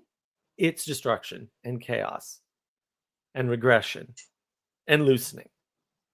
So that's why mob mentality and mob rules and things like that tend to result in violence, right? So I just wanted to tie that together, just so you can see at all layers how these principles hold, and they're 100% at all the, say, fractal layers of reality. Thanks for pointing that out, although you kept on going too long, so my pun fell flat. Some good points, guys. If I can make one more point, Manuel, would you mind showing the diagram on page 194, actually? I know we're actually going backwards, but so just this aspect of the point and the seed being connected at the different fractal layers, which Mark just said, just that diagram just flashed in my mind. Just for the folks at home. Yeah, and so the seed is like the birthing of a new space, effectively. So I did want to. Oh, we're going too fast. I did want to point out this idea of the Socratic method. I think, but don't hold me to this. I think technically the Socratic method is there to get to the heart of the matter, not to point out flaws. So, because that's basically what you're saying when you say, well, I'm using the Socratic method to point out flaws. That's bad faith, right? If you're in good faith, you're like, no, like we want to see what it's actually about. Right. The modern, so-called modern, the more recent idea about what Socrates was doing is wrapped up somehow in Immanuel Kant, who no one should listen to anyway. And this idea of critique and critique of critique, which is a good hint that you're down the wrong path when you use the word to define the word, or you use the word twice to define something new. That's always a sign that everything's already off the rails, right? And I have a video on this on navigating patterns, right? This idea of cynical skepticism. That is not what Socrates ever did. If somebody tells you that, run away from them. Be polite, be kind. Don't listen to anything they're saying, though. Run away. That's not what was happening there. And that's actually really important to understand the difference between exploration and critique. To explore something is to, so like I could go to Castle and I could say, sounds like you know about jazz. Tell me about jazz. And I could just ask him questions over and over again. Tell me about your playing. Tell me about your experience. Tell me about, right? And just to dig in. That's not a critique. Like, all questions are not critiques, right? Or I could go to Castle and say, you said you volunteered at the aquarium, but did you? Right? And that's an accusation, which people also mistake for a critique, right? And it's an implicit accusation, so it's sneaky, right? And so we don't see the hierarchy and the distinction in different types of questioning, and we just sort of reduce them all to Socratic method, which is not correct. Not all questions are the sorts of questions that Socrates asked. So yeah, just beware of the cynical skepticism, because it plays on your ego and makes you think like, I can question this person about this thing because I read about it in a book. And it's like, no, I mean, there's certain people that they know they've been doing it long enough. Your ideas about this are, going to be wrong. So let's put on the yoke. So the yoke is interesting, right? Because like it's set here at the top, right? But usually someone is steering the yoke, right? So there's a wheel above there, right? So and the insight I had is like the yoke is like the taming of wild energy, right? So we're all these processes that we're talking about, right? We're taking something from nature and then we're binding it to a purpose, right? And so in some sense, what is it? Well, the potential that is in nature is driven to a point, and I think Christopher pointed that out. Like the telos, right? And then the tool, in some sense, is serving you in being able to center that energy. Yeah, and also a yoke is explicitly a constraint. And the advantage to a constraint, and if you've yoked an animal, you'll actually know this. The advantage to a constraint is that the animal now knows that the mode of participation in the world is changing because there is a focus, there is a thing to be done. You can see this in horses too. If you put a saddle on them, they immediately change how they operate in the world, right? And they're like, oh, we're going to do something. And from the horse's perspective, they probably don't know what they're going to do, right? I think if you're just going on a random ride, for example, and that's exciting to them, like, oh, I don't know where we're going, but I get to run around. And I don't get to pick the speed, but who knows what that'll lead to, right? Because it's comforting sometimes to have somebody else make the decisions, right? Because you get decision fatigue is a real thing. It's well measured. And so the yoke is an advantage because it allows you focus. And so you can see it as a problem. Oh, I'm yoked, but it allows you focus. It's how you get things done. If you're not getting things done, it might be because you're resisting constraint, resisting the yoke, resisting the thing that excludes, right? The thing that points you towards the direction, the thing that allows you to focus your power, and the thing that distributes that power, right? Which is all in this diagram, by the way, rather clearly. It's a little hard to read sometimes, sure, but and the yoke is the thing that allows for the rectification, right? The yoke is on you, Mark. That's a bad yoke. So a little bit more down where. Wait, could I add to the yoke? Sorry, big yoke fan. I was thinking about this thing of the pair of needles kind of coming together to focus power to distribute a point, and then we had that aspect of the point being analogous or deeply connected to the seed. And I just wanted to kind of more explicitly mention the I wanted to mention just kind of like the marital yoke, and just kind of make a slight sort of distinction there. So there is that whole aspect of like being equally yoked and that sort of thing, properly being able to distribute the power towards the point together, but also to kind of tie that also as a lot of times people kind of will misconstrue marriage as like the relationship between the two people as such, but it really is. It's the set of constraints that the people are agreeing to take upon them to then enable that new participation. So like the definition that I sort of understand is that it's a solemn contract for the raising of children and then the unification of the spouses, and that it's not the all-encompassing thing. But I was thinking about, have you ever seen those things? I was thinking about like chopsticks. Have you seen those little plastic things where you can like slot the chopsticks in for people that don't know how to use chopsticks, and then it just kind of, you can like squeeze it and it does the thing for you?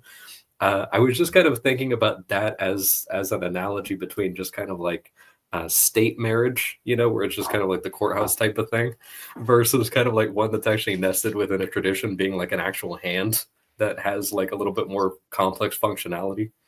I don't know, but that's just what came to mind.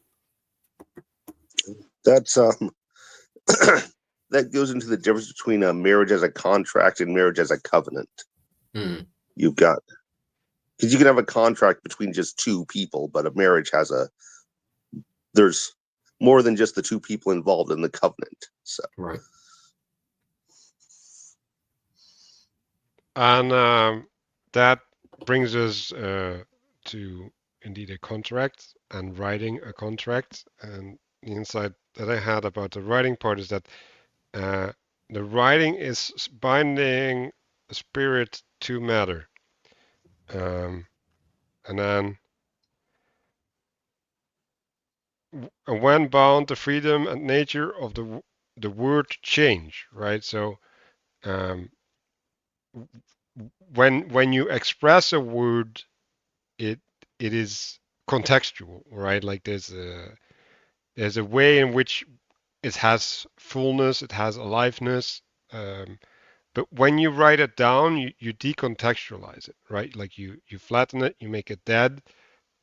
So there's something that can be preserved in the writing down of things, but there's like a lot of things that cannot be preserved, right? So I think writing in the ancient times was mostly used for trade, keeping tabs, like administration and all that stuff, because like that's dead, right? Like no numbers don't care whether they're alive or not.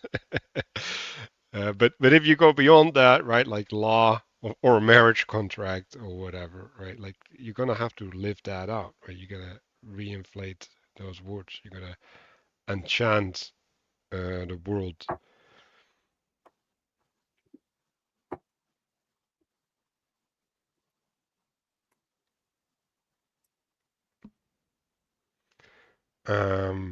Bringing it back down to the bottom of the page, it's like it says, these tools impose the rational patterns of space onto raw matter, right? So we're back to the constraint thing that Mark was pointing out, right? And through the constraint, the matter gets imbued with meaning and is able to participate at a different level.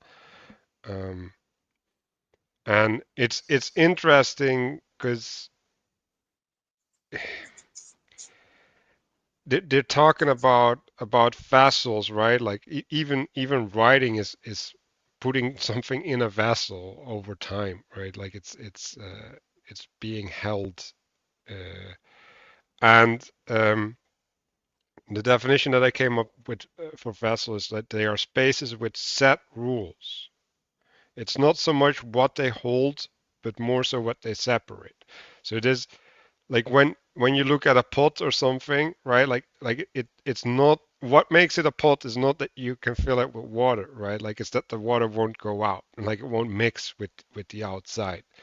And so in that sense, right, like the identity of the pot is the constraint on the water, right, or the constraint on the external world to the water, like depending on how you want to look at that. Yeah, I just want to point something out about that in particular, right? Which is that when we're talking about tools imposing rational patterns of space onto raw matter, one of the ways to think about the self-help movement, even, throw Jordan Peterson in here with 12 Rules for Life and stuff, is those are tools, right, for basically imposing rational patterns onto your thoughts. So clean your room is a telos, right? In the direction of, sorry, a telos towards a point, right? And that point is ordering as such, we'll say the physical world around you, because that affects your mental space. And so your mental space has to be oriented towards this idea of, you call it refinement, right? You call it rectification, whatever, it doesn't matter, both work, right? Back into, right, your mind, because as Peterson points out, like if you clean your room, like your thoughts improve. So by improving your thought to clean your room, right, to make that point of cleaning your room, it improves your thoughts, right? And now you can do other and hopefully bigger things. And he talks about that hierarchy of larger things. And so that's how to relate it, we'll say, to the personal, because that's kind of missing, or that I think that whole aspect is missing from the entire text here, which is fine. It's not intended to have it, as near as I can tell. But I wanted to add that flavor, because I think a lot of people are, and not that self-help is bad, but too much of it is for sure. I want to add that flavor of why self-help simultaneously works and never produces the result that people ultimately want, right? Because it's self-help, it's directed inward. It's not always able to connect to the wider world in that way. And every once in a while it does for some people, right? But really you want to have a top-down and emanation first approach, right? You want to start with creation and connect in that way instead, which is not to say, you don't employ, we'll say, self-help. I mean, clean your damn room. Yes, it works. All right. But know that these other larger connected tools, right? Know how that pattern of clean your room also applies to everything we're saying here, because those are the next steps. It's not step 1, step 2, step 3 in a staircase fashion, the way, say, Peterson talks about it, right? There's this multi-connectedness that comes onto the scene very early on, and then you need to develop that poetic way of informing the world in order to do that with the symbolism.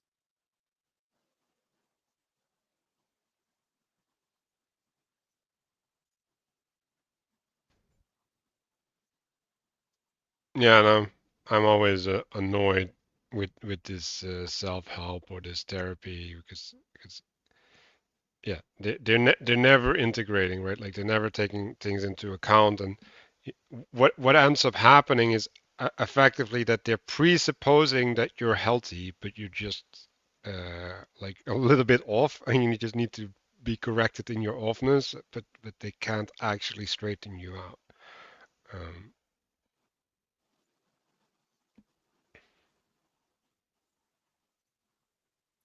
Are we good on this page?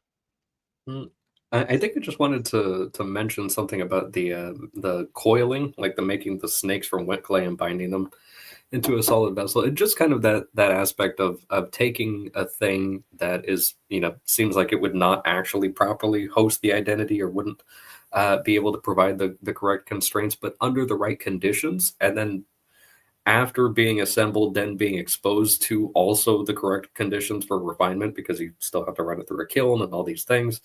While it's malleable, being able to do that and then introduce the light and heat to it, and then allow it to cool afterwards, just kind of reminded me of during Thanksgiving, I did a pumpkin pie, and I have a recipe that took me like a year to get down because it's sugar-free, and there's no wheat in it either. And I've given it to people. They can't tell the difference. It's amazing. But the thing is that in order to get this thing to not crack on the surface, you actually, the method that I found is that you pretty much have to essentially coil with the spoon. You have to coil the surface of the top of it, and then once you kind of reach the point, then you give it a seal. And then once you do that and you run it in there, you don't interrupt the process. Like you keep the oven completely sealed the entire time, and then you let it cool for like hours inside of the oven, and then take it out and then let it cool again, and then put it in the fridge. Then it's ready the next day. But there's like multiple stages of refinement, and then kind of allowing it to then resettle again. And I just kind of saw a little bit of an analogy there with the coiling technique, so that you can actually have like a stable space, despite all of these other kind of transitional stages it has to go through.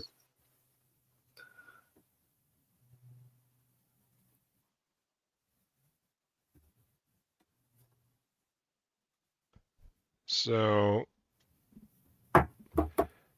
at the top graph on the right side, I associated that with artisans, right? So artisans, in some sense, they bind nature into culture or something, right? Like they take the raw material and they fit it into society in a way that it enhances society. And like I thought that was because we're, well, at least me, and I think Mark as well, right? Like we've been having discussions about like what is it, right? Like what is an artisan, like and like how's that different than an artist, right? Because in some sense, artists are focused on decorating, right?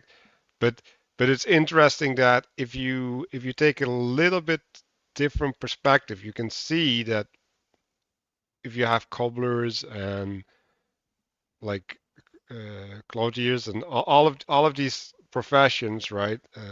They clothe the city. They clothe the people in the city, but also the city as such. And so they're creating like a living tapestry, I guess, right? Like a living artwork that you can participate in, right? And then if you have that frame as a living city or the living village, you can understand the church more as well, right? So it's like if all of that flows into the church, right? If that all culminates into a center, right? Which actually also then also points up as well. Um, you can see the functionality of binding, right? And basically that it's like an office of binding. It's like literally the role of yeah, the meta role of binding, so that everything else that's bound can be bound together in a proper manner. So it cooperates instead of being in sin. And like if we look at OnlyFans or whatever, right? Like that's a great example of something that's not bound and is actually parasitic, right? And then you get the argument, right? Well, who's at fault? Is it the parasites or the fact that the parasites can eat? It's like, well, yeah, don't be a parasite.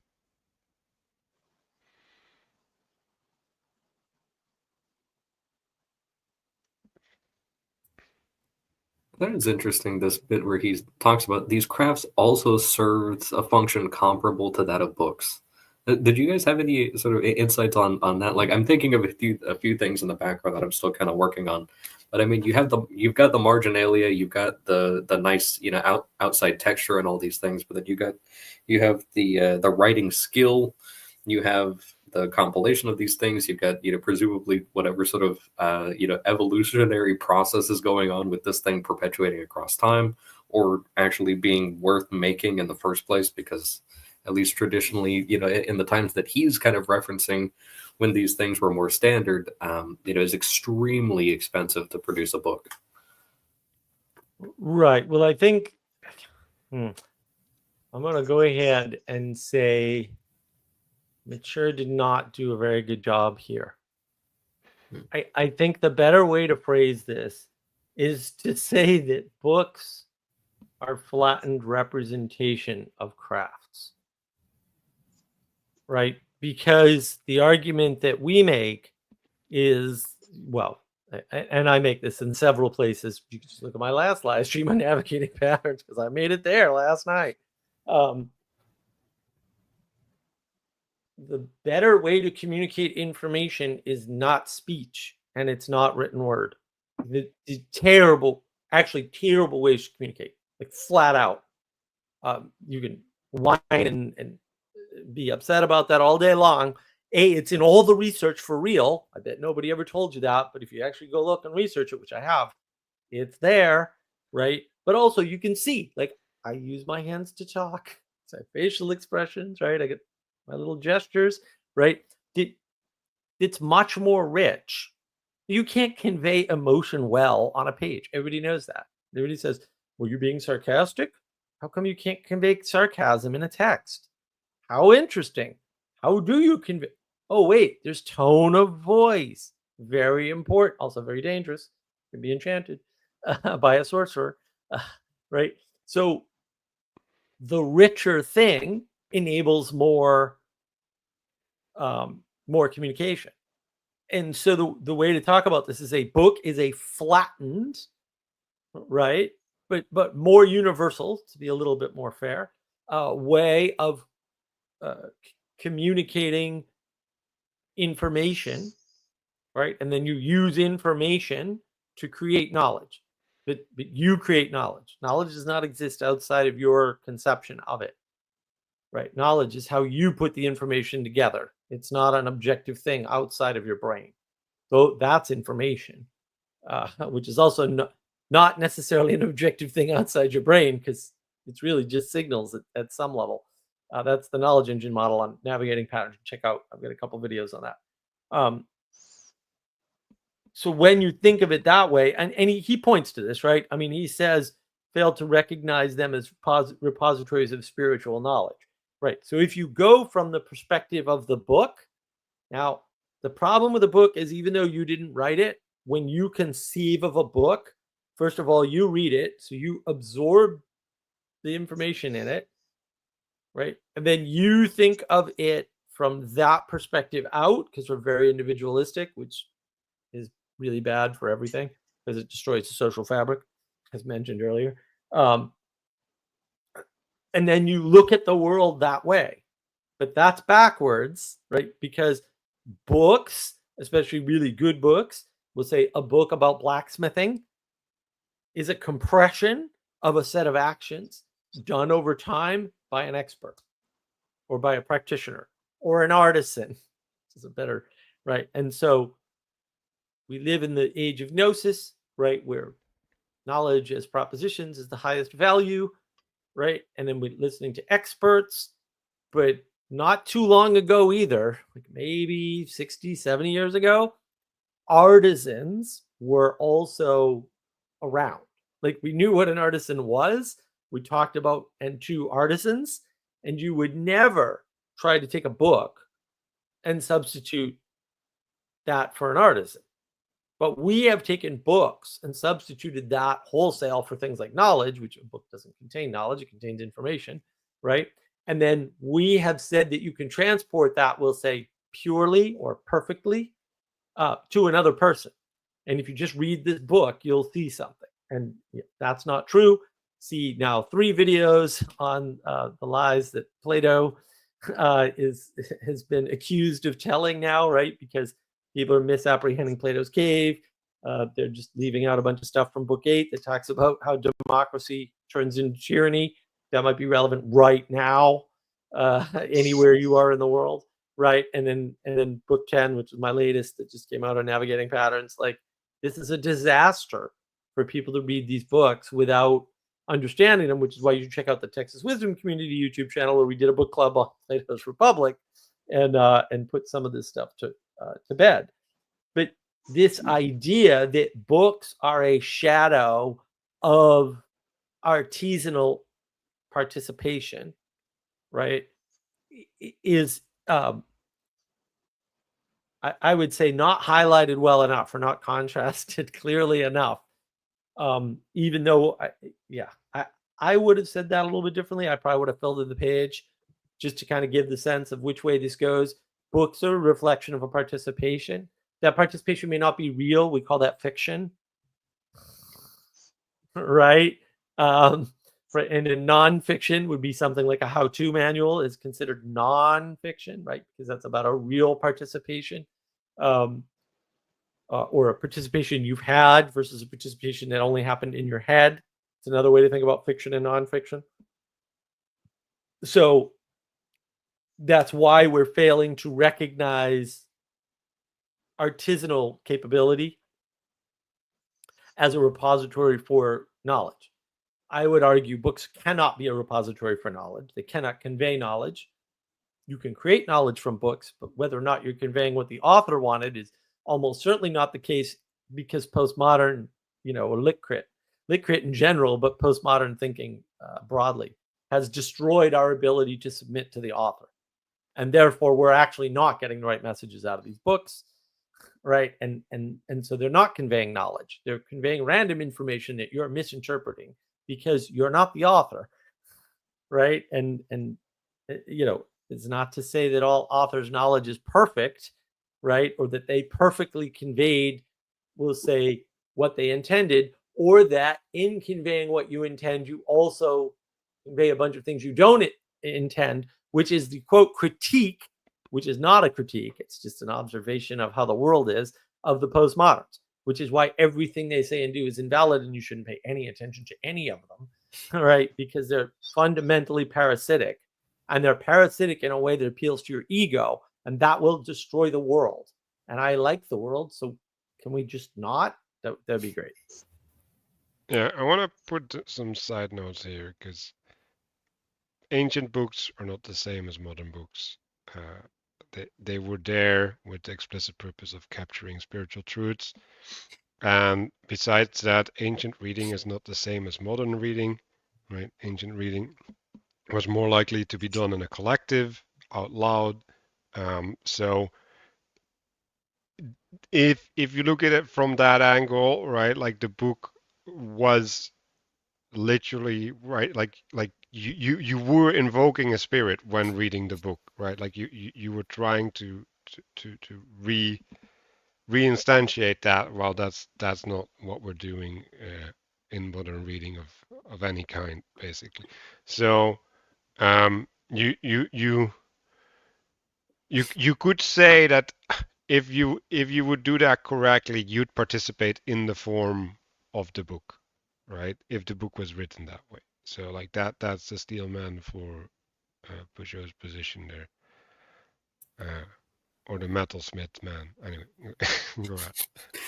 So there's a few things that kind of came to mind. And I think there was a really good comment here as well about this. But this thing about there's the flattening of the information in order to make the book. And this is, again, I really like the point about that originally with the ancient books, you would be trying to manifest a spirit or kind of give body to a spirit so that you could then remanifest that to an even larger body of people who are listening and a person who's speaking. And there's a hierarchy involved because it's very, very expensive to teach people how to read all those things, and let alone to even have the book.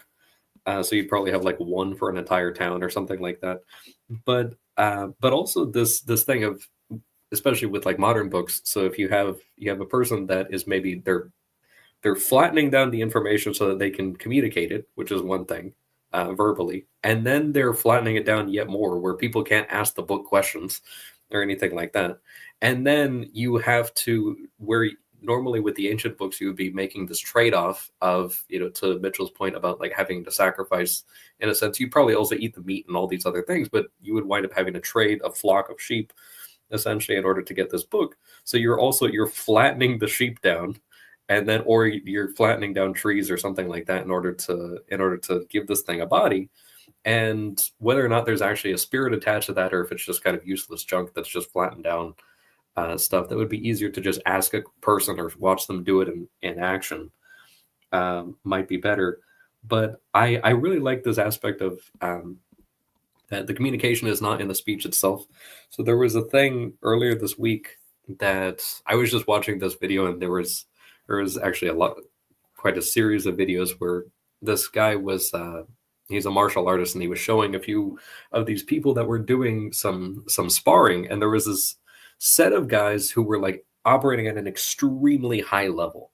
I think they were doing like Muay Thai or something, and they weren't fighting, like they weren't trying to injure each other, but there was a certain level of force that they had agreed upon, so it wasn't just like light tapping or anything like that, but they had padding, and these guys were going at it in a very skillful way. And the thing that the guy who was showing them said was, "What a beautiful conversation these guys are having." And I was like, that is exactly right. When I heard that like 2 or 3 days ago, where you see them and like, yes, they're striking each other and kicking each other and doing all these things, but there's like a mutual respect going on. And also you consider, like, a lot of times, especially with guys, I think like there is an aspect of bonding that happens when you're kind of, especially if you're sparring. And if this is something where it's like, we like to fight and we're at a fighting gym and we're at the top of our game and we've agreed on all the rules, and like we're just doing this very, very skillfully, that is absolutely a conversation. And they're probably bonding a lot better than they could have if they were, if they were just talking to each other as friends or something. Yeah, there's a saying, you don't know somebody until you fight them. And that's Yeah. even made it into pop culture, right? Yeah. But people don't understand what that means, right? Because then they'll try to elevate something lower to something higher by saying something like verbal sparring. Mm. I'm not going to say there's no such thing as verbal sparring, but also let's be real. Come here, I'll spar with you for real, and we'll see if that's analogous to verbal sparring, right? Because when you do that, that is this. I'm not even being hyperbolic. That's the same as saying words are violence. It's exactly the same statement because it's within the pattern, effectively. So you have to be very, very careful. Now, I'm not saying that there's no such thing as verbal sparring, and maybe that's something that Manuel and I have done on numerous occasions. We've sparsely done that, Mark. Sparsely, yes. It's terrible, terrible. But also, it doesn't rise to the occasion, right? Because first of all, I can lose a verbal sparring battle, but I have yet to lose a sparring match, to be honest, because I'm just quick. So beware, right? They're not the same thing. And there are consequences to physical sparring. And there's a danger there. Like, the only danger to verbal sparring is you might get your feelings hurt if you're really weak and unworthy. But other than that, like who cares? Like, right, which is why I regularly insult my my lovely co-hosts here, both on stream and off, right? Because there's not much at stake, and there's a social fabric, right, holding us together. Not just the book club will say, like Christopher's on the Navigating Patterns quite frequently, at least in the comments, and and so there's a relationship there that I can sort of rely on, so that when I get a little wild or I hyperbolically try to prove a point like I did earlier, it's not a big deal, right? So being able to do that high contrast exemplification, like I did earlier too with Castle, that's actually really important, right? Because he's not going to take it personally, right? And then and he understands it's to show the audience something, right? Because my goal, I don't know if I've made this clear, but I've pointed at it, right? My goal is not to help the people here on the screen with me, we'll say alone, right? My goal is to help the audience, the people watching, or that will watch in the future. That's my primary goal, right? And I do that by helping the people here, right? That's the immediate process, right? Or immediate task that accomplishes my primary goal, right?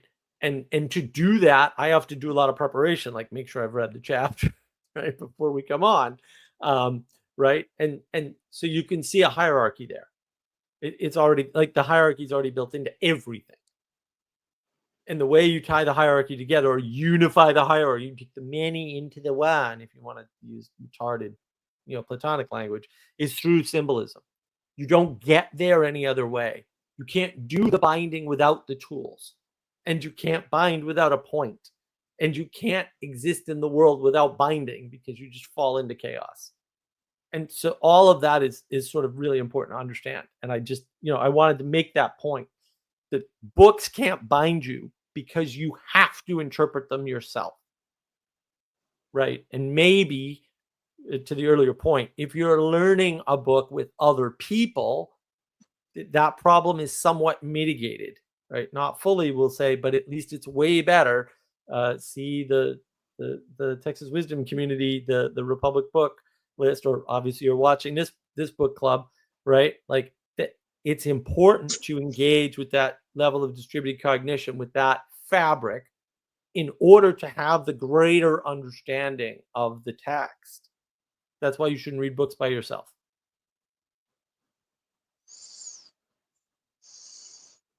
Yeah, going back to the book, like this is the point where this idea of the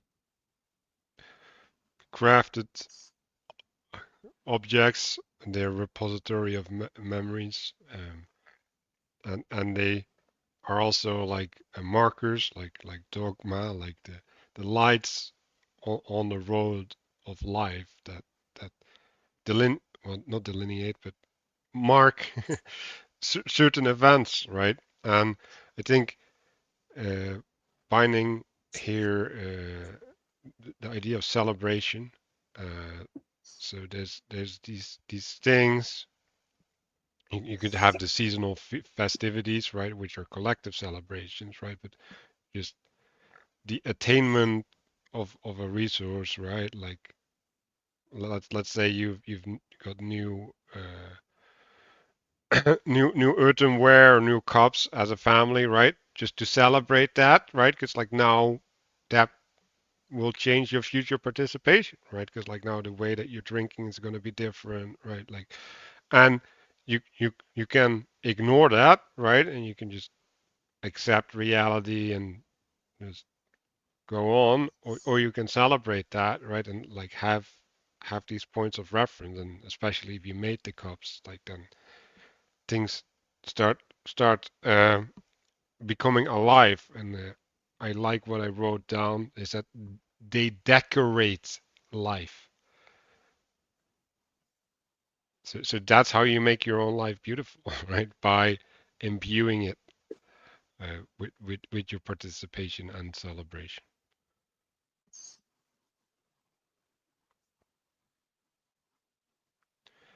Are we kind of complete with this, or I'll just to your point of decoration and celebration, you use the fruits of your mundane labor to create your celebration. And so your celebration, in a way, is the celebration of all the hard, mundane, boring work that you've been doing, right? And the fruits of all of that labor. And so in order to have the celebration, you need the boring, rote, mundane work.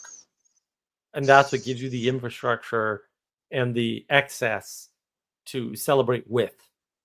And therefore the celebration is always also of that effort. And that's what ties together the lowest to the highest. and to point back to points being seeds, right? Like the celebration is also a seed, because you plant something in your life, right? And now it can come alive through you.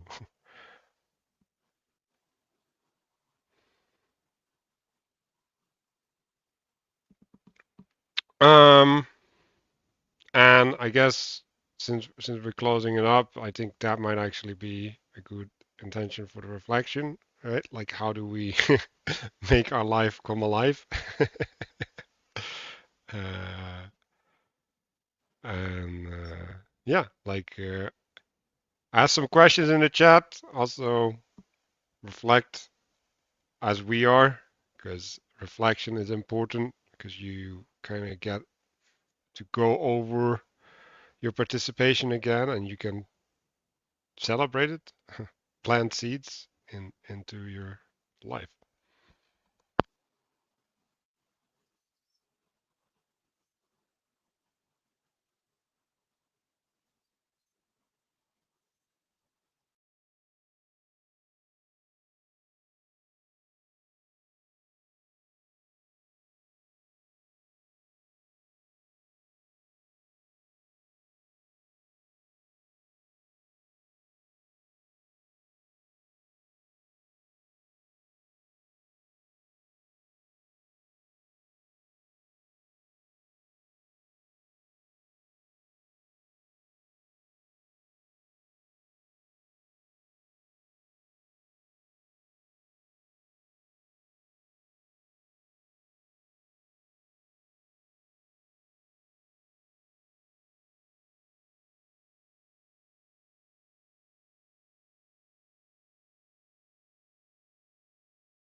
should address that comment, Manuel.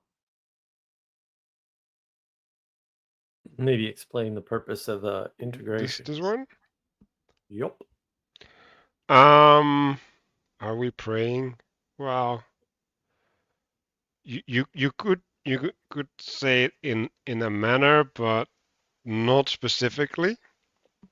So I see it more as a filtering, right? So it's a recollection, it's a remembrance. But when you're participating in a book club, especially if you have my role, right? Because I'm a leader, you engage in a certain way and you pick up certain things, you miss certain things, right? And so if you have some distance from what you went through and look back at it, then that allows you to to reflect and to see yourself, to see your participation and actually improve, right? Because like, how do you improve if you don't even see what you're doing, right? Let alone what you're doing wrong. If you don't even know what you're doing in your participation, like how can you change it, right? So we set our intention at the start, right? So if you look under our names, we set the intention there. So there's a way, which is really hard, by the way, but there's a way in which we're trying to structure our attention and our participation so that we lift certain things up compared to other things, right? And that changes what happens, right? We were talking about this being like a jazz, right?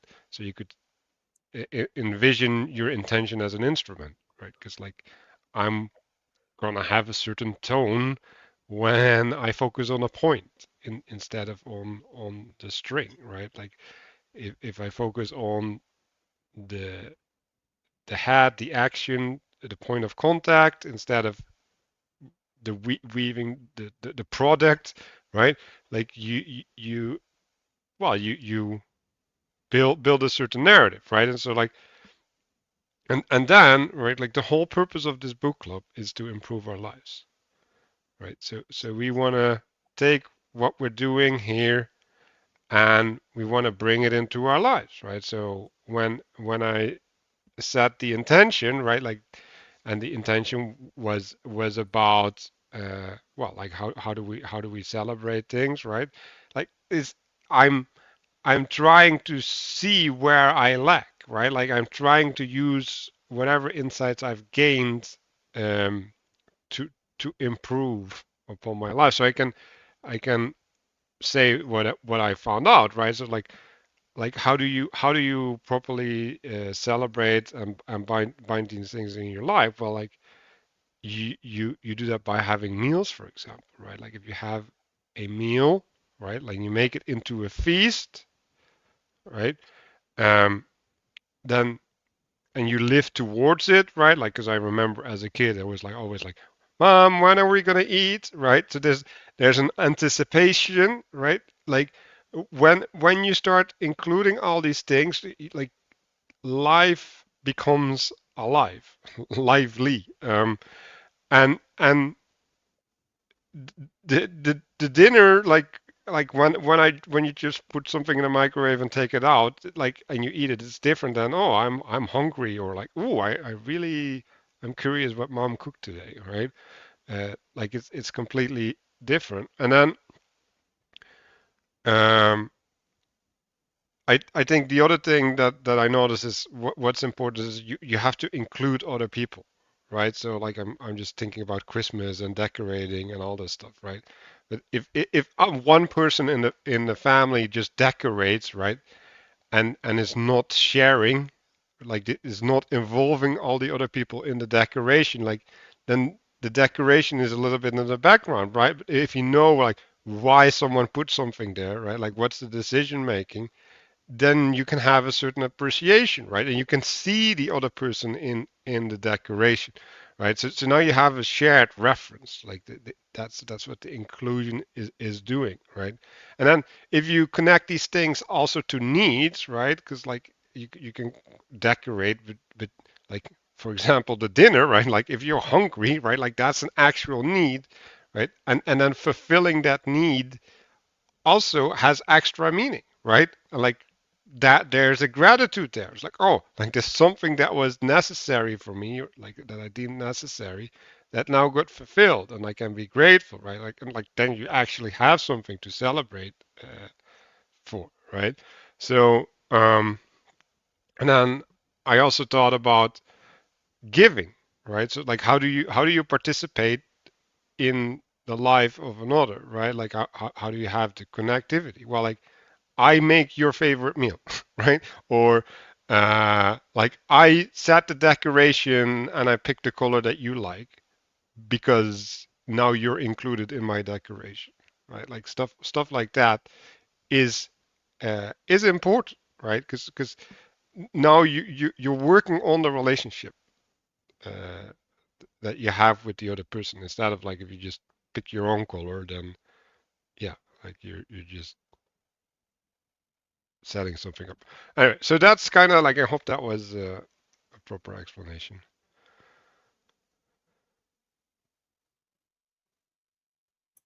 Does anybody else have insights they want to share? So I do have a little bit. So I was kind of thinking about just kind of tying up all my loose ends, I guess, for the day and for the week. So I guess the intention that we were kind of spending some time on then was just how to kind of take all the mundane kind of toiling and work and properly kind of put that towards like decoration or kind of tying it together with something pleasant. And I guess I was thinking about this a little bit with respect to like the knitting and the crocheting, this participating in patterns and taking, so like with crocheting, for example, like you're just making the same move over and over and over again. I mean, that's really all it is, but it's participating hopefully in a higher pattern. And so you tie it all together, and then like in a sense, so the word celebrate, and this is something that I've seen like a little bit of contention on because people think celebration means like, pachanga, everybody's partying or something like that.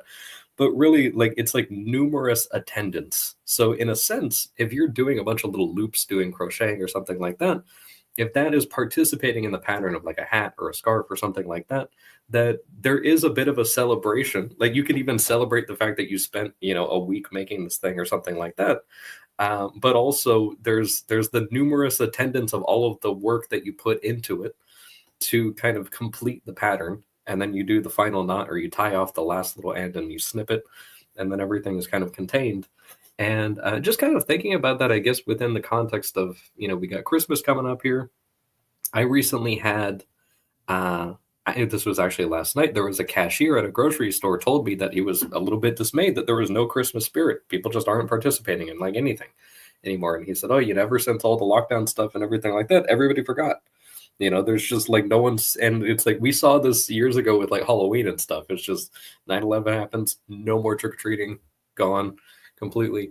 And so people just kind of forget these things. But I think really making sure to be intentional about participating in those proven and established patterns, hopefully something traditional, and there's lots of opportunities. I mean, I do this tiny little newsletter that kind of just like highlights the Saint Feast Day of every Friday. And it's been actually really helpful for me to just kind of be a little more grounded and realize, oh, there's actually feast days every single day. If I wanted to have something to celebrate, I can actually just look at the calendar and find something to celebrate that day if I just needed an excuse. And so if I had the extra resources, if I had been toiling and I needed some rest or something like that, I could actually do this. So that's something there. And I guess if I could just tie up one last loose end, the guy who asked about the praying and photosynthesis, I have jokingly said yes. Part of me is a mutinous rapscallion, and I would absolutely and do absolutely do that instead of the actual intended meditation. I would also reclaim photosynthesis out of the biological frame. And make that just a collecting or gathering together of light. So all of the insights or the light that I gleaned from this session, I am synthesizing that. So it is very much, I participate in a prayerful photosynthesis as we're doing that. And that's pretty much all I got. I think we're all tied up as far as I'm concerned.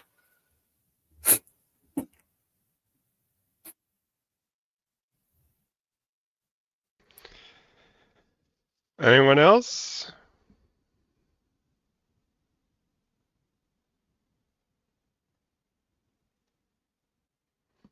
Well, then we will tie this knot and call it a day. Next week is dreaming. So that's gonna be fascinating. One of my topics where I delved quite a bit into, like I was curious about the Jungian dream analysis. It actually was my portal into the poetic aspects of the world a little bit. So it's really useful if you start looking at your dreams. Let's just say it that way. And that's also Matthieu's next book, so that's also important. So see y'all next week. Hopefully, thank you for the participation in the chat. Like next time, try to be pointed with the questions so that we can integrate them a little bit more. We had a couple there, and again, we are really grateful for all the participation. See y'all next week.